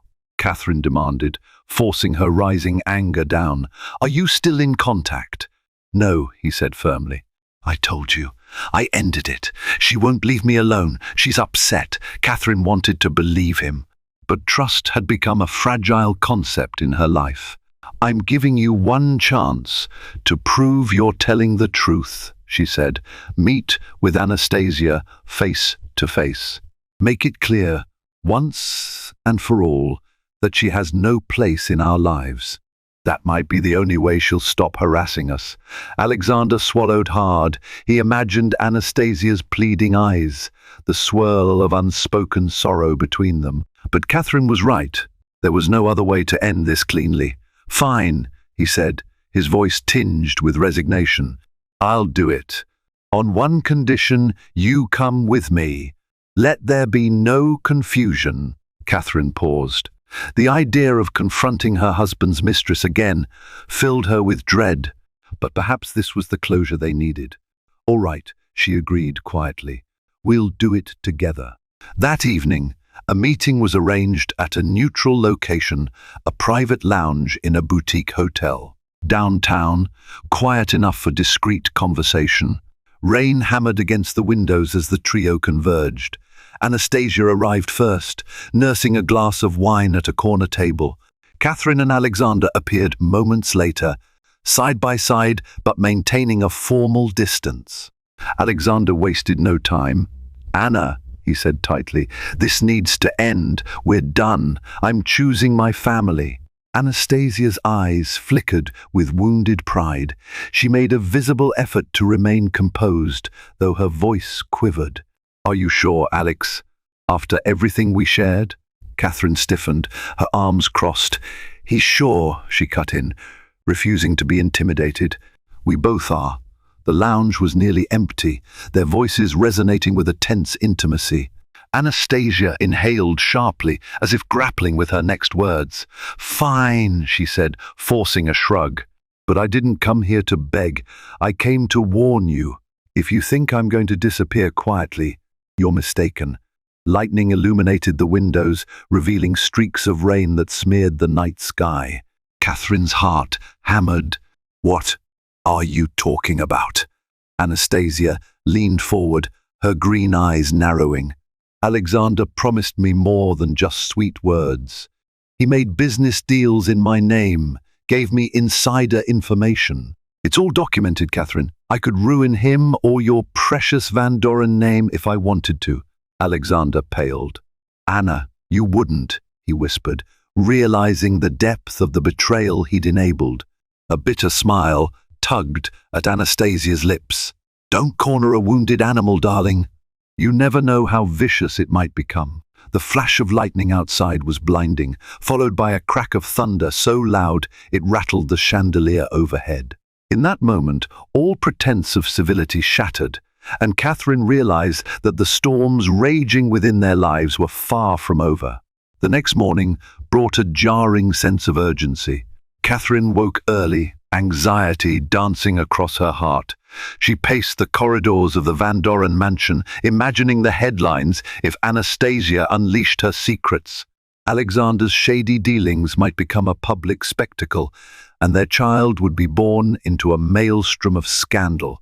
She recalled every charity event, every press conference, every philanthropic project that bore the Van Doren name. Reputations could be destroyed in a single headline, but her concerns went beyond image. She feared for Alexander's mental state. Though she resented him for his betrayal, she also recognized that his world had been built on high stakes and risk-taking. If everything came crashing down, would he survive the fall? Meanwhile, Alexander was consumed with damage control. He made frantic calls to his attorneys, his business associates, even calling in favors from local politicians. All the while, he refused to look Catherine in the eye, as if the shame of his affair and the fear of public ruin were more than he could bear. Just when Catherine thought she'd seen the worst, a stern knock sounded at the mansion's front door. A courier arrived with a sealed envelope addressed to Alexander. Inside, they found copies of files implicating him in insider trading and shady property acquisitions documents that bore Anastasia's name in key places. A handwritten note in flamboyant cursive was included. "Decide how this ends, AP." Alexander sank into a leather armchair, burying his face in his hands. "She's not bluffing," he whispered, voice trembling. "I gave her access to some deals. She knows everything." Catherine's mind whirled. She felt a rush of anger, betrayal, and dread. "Why, Alex? Why risk everything we've built?" He looked up at her, hollow-eyed. "Because I thought I was invincible, unstoppable. I got caught up in the thrill of it all. Now it's over." Catherine inhaled sharply, feeling a wave of dizziness. She pressed a hand to her belly, steadying herself. The baby was due any day now, and she realized she needed to protect herself and their child. "We can't let her blackmail us," she said resolutely. "We have to go to the authorities or fight this head-on," or the conversation was interrupted by her sudden gasp. A sharp pain rippled through her abdomen, and she doubled over. Alexander rushed to her side, eyes flaring in alarm. "What's wrong? My water broke," Catherine managed between labored breaths. "It's time." Panic surged through Alexander. Everything else, Anastasia, the documents, the scandal, became secondary. He scooped Catherine into his arms, shouting for the driver to bring the car around. Within minutes, they were racing to the hospital. the tension of the mansion left behind, replaced by a new fear that Catherine and the baby might face complications. Yet even as they sped through the rain-slicked streets, one thought pulsed in Catherine's mind: Anastasia's threat still loomed, and nothing, not even the miracle of birth, could fully eclipse the darkness that had infiltrated their lives. She clung to Alexander's hand, uncertain whether this child's birth would bring them together or tear them apart once and for all.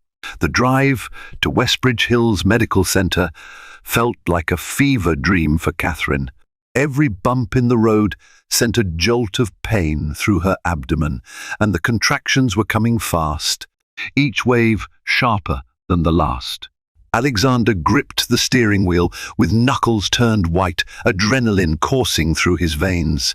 Their previous worries, Anastasia's blackmail, the precarious business deals, receded in the urgency of impending parenthood. Upon arrival, nurses quickly wheeled Catherine into a private labor suite, and Alexander followed close behind. Alarms beeped softly in the background, the fluorescent lights lending the corridor a harsh brightness that only amplified Catherine's vulnerability. A flurry of medical staff attended her, checking vitals, hooking her up to monitors that tracked the baby's heartbeat. The rhythm was strong, steady, a reassuring sign that even amid this chaos, new life persisted. Alexander hovered at the bedside, stroking Catherine's hair as she breathed through the contractions. Tears shimmered in his eyes. "I'm sorry," he whispered, so quietly that she almost didn't hear. "I'm sorry for everything." Catherine looked into his face, searching for sincerity. Despite the pain, she managed a nod, acknowledging at least the sincerity of the moment, if not full forgiveness just yet. "Let's get through this first," she murmured, her voice tight with discomfort. And so began the longest hours of their lives. Each contraction felt like a crescendo, Catherine's breathing ragged as she tried to focus on the coaching from the obstetrician. Alexander offered her ice chips, whispered encouragement, and rubbed her back. In those moments, the memory of Anastasia and the documents receded, replaced by an all-consuming devotion to bringing their child into the world safely. Finally, after what felt like an eternity, the doctor announced it was time for Catherine to push. She summoned every ounce of strength in her body, the pressure building to an almost unbearable peak. Lightning flashed outside the hospital windows, thunder rolling in a dramatic underscore to the miracle and madness of the evening. Alexander held her hand, pressing his forehead against hers, tears running down both their cheeks.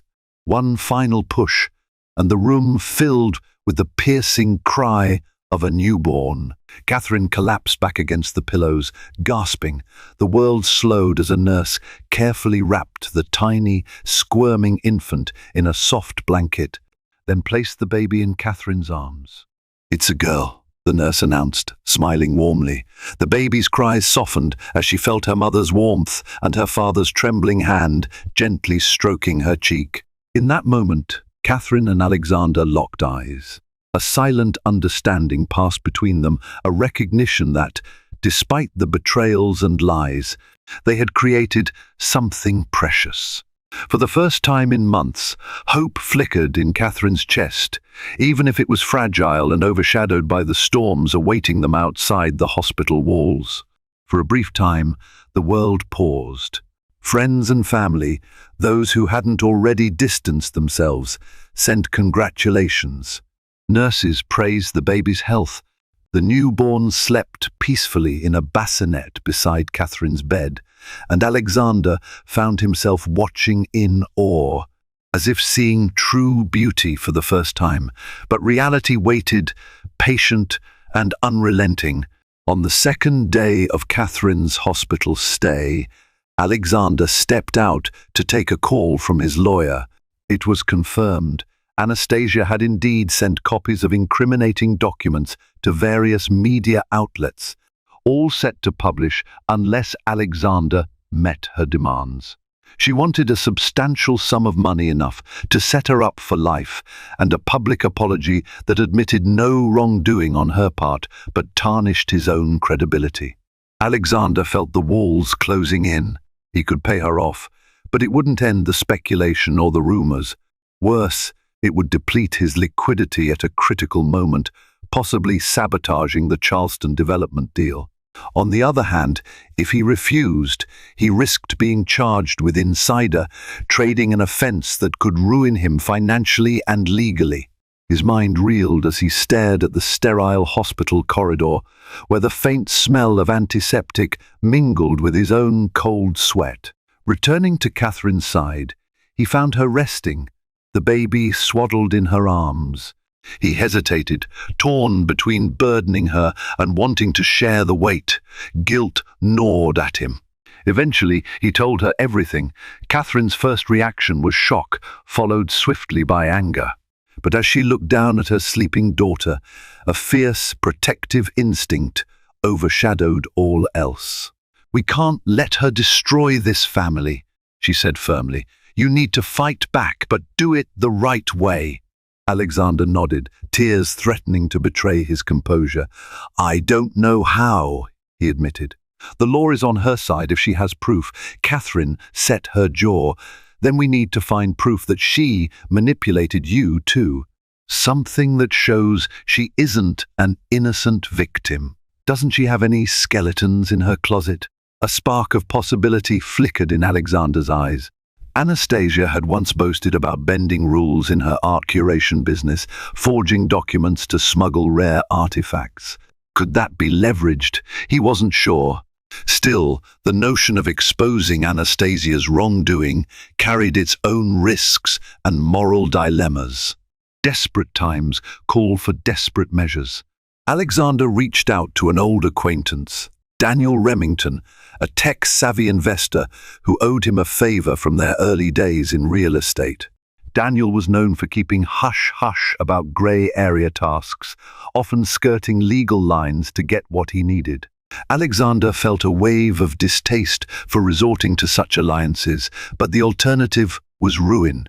They met in a dimly lit parking garage beneath a high-rise downtown, reminiscent of a scene from a spy thriller. Rain dripped from overhead pipes, creating puddles that reflected the fluorescent glow of flickering lights. "You've really stepped in it this time, haven't you, Van Doren?" Daniel said, leaning against a concrete pillar, arms folded. Alexander exhaled heavily. "I need to protect my family, Dan. I messed up. Help me fix it." With a wry smile, Daniel nodded. "I'll do what I can. Get me her phone number, any email addresses, social media handles, anything. I'll see if there's something we can use to negotiate." Alexander handed over a small piece of paper with Anastasia's details. "Whatever you find, keep it quiet. I don't want to push her into a corner so badly that she lashes out. She's capable of anything right now." Daniel's eyes gleamed. Understood.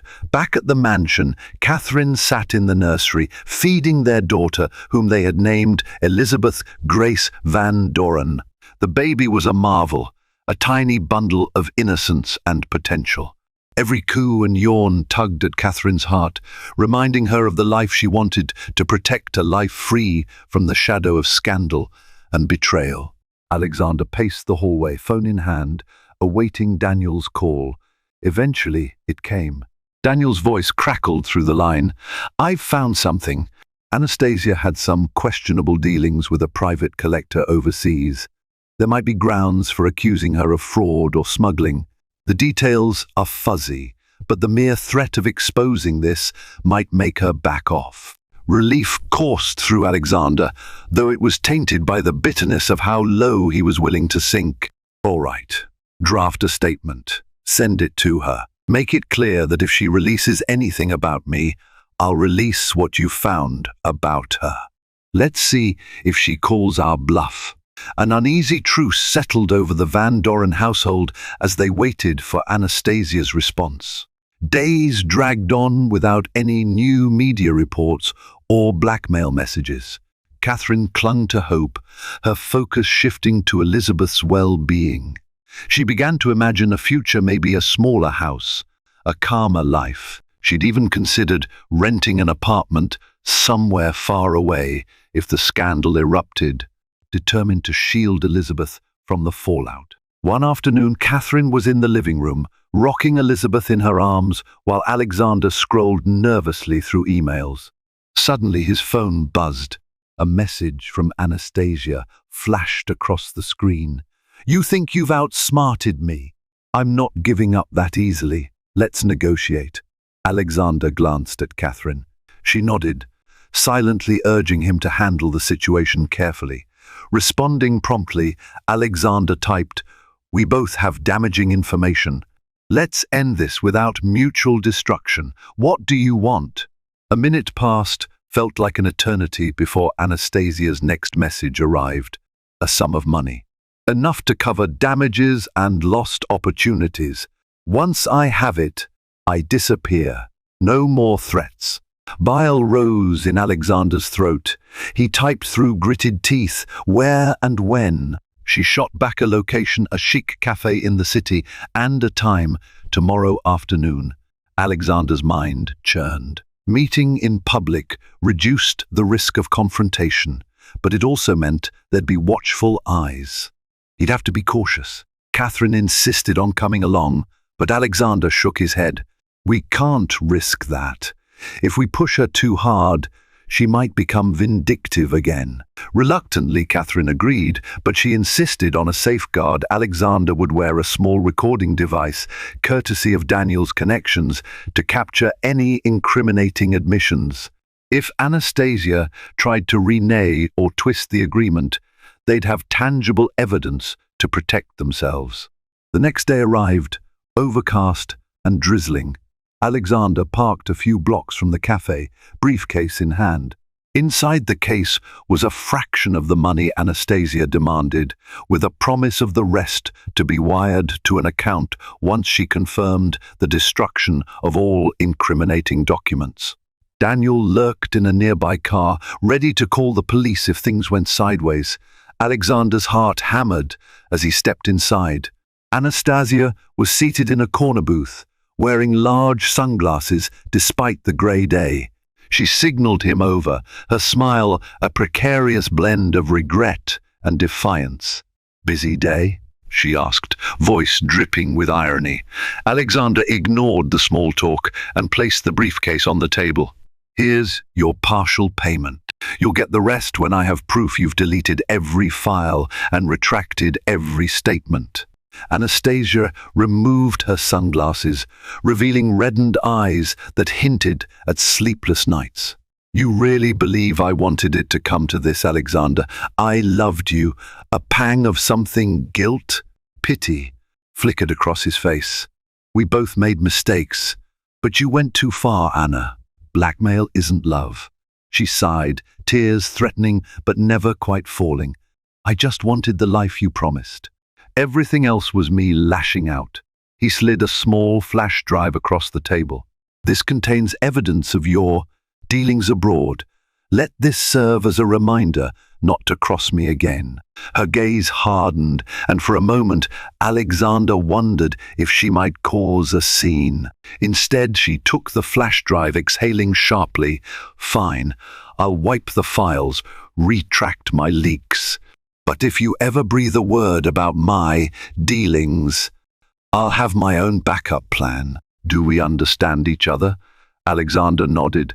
The tension between them was suffocating, heavy with the ghosts of what might have been. With trembling hands, Anastasia unzipped the briefcase, checking the cash. Then she stood up, smoothing her coat. "You win, Alex. But trust me, life doesn't always hand out second chances. Whatever problems you had in your marriage, fix them, or you'll end up right back here." She brushed past him, leaving a faint trace of perfume in her wake. Outside, the drizzle had intensified into a steady rain.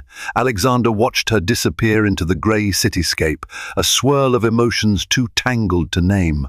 Part of him felt relief, another part sadness, and yet another part an unshakable sense of foreboding. Had he truly shut the door on this chapter, or had he merely postponed a worse disaster? Back in Westbridge Hills, Catherine waited anxiously by the fireplace, Elizabeth asleep in her nursery. When Alexander finally returned, drenched from the rain, she saw the exhaustion etched in every line on his face. Without speaking, he sank onto the sofa beside her. The crackling fire cast flickering shadows on the walls, as if echoing the turbulent shadows that still haunted them. "It's done," he said quietly. "She'll back off." Catherine searched his face for reassurance. "And the evidence? She'll destroy it?" He nodded, though not entirely convincingly. "That's what she agreed to." Reaching out, he took her hand, his voice trembling slightly. "Catherine, I know I've hurt you deeply. I know sorry doesn't fix everything, but I want to try, for Elizabeth, for us. I promise you, I'm finished with lies." She studied him for a long moment, her eyes reflecting both the pain of betrayal and the flicker of renewed hope. Finally, she spoke, her voice steady. "Then we'll try. We'll go to therapy, rebuild trust one day at a time. But I won't ever go back to how things were, Alexander. Our daughter deserves better than that." He nodded fervently. "She does. We all do." In the weeks that followed, life took on a new texture, cautious, subdued, but not without glimmers of promise. The public scandal never materialized. The media moved on to the next sensation, and Alexander's lawyers quietly settled any lingering legal concerns behind closed doors. The Charleston deal pulled through, albeit at a tighter margin, and Alexander scaled back his ambitions, realizing he could no longer juggle illusions and deception with the role of husband and father. Catherine found solace in motherhood, bonding with Elizabeth in the nursery she had lovingly designed. She began writing poetry again, using her pen as a means to process the swirl of emotions. Piece by piece, the Van Doren mansion shifted from a battleground of secrets into a haven where forgiveness might just take root. They often reflected on the darkest hours, the forgotten birthday that set everything in motion, the confrontation with Anastasia at the mansion, the heartbreak that almost tore them apart. Yet through sheer tenacity and a baby's gentle laughter, they found the resolve to keep moving forward. A fragile peace had settled over their lives, but they knew it would take endless care to maintain. For Catherine, each dawn was a chance to decide anew whether to trust Alexander, to trust herself, and to trust in the future of their family. For Alexander, every kiss he placed on Elizabeth's forehead reminded him of the responsibility he bore, the vow he'd nearly broken beyond repair. "Let's make this work," Catherine would say, gazing at their daughter curled in her crib. "Yes," Alexander would echo, voice hushed with humility. "Let's make it work." And in that quiet promise, day by day, they chose each other, determined to cling to the precious gift of life that bound them together even after almost losing it all. And so ends the turbulent tale of Alexander and Catherine Van Doren, a cautionary reminder that even the wealthy cannot buy freedom from the consequences of betrayal. In the wake of heartbreak and near disaster, they stand at a crossroads where forgiveness is an everyday choice, and trust is rebuilt brick by painstaking brick. Anastasia's legacy haunts them still, a reminder of how quickly desire and deceit can unravel a life of apparent perfection. Yet in the fragile laughter of a newborn baby, Alexander and Catherine have found a reason to hope, a testament to the power of second chances.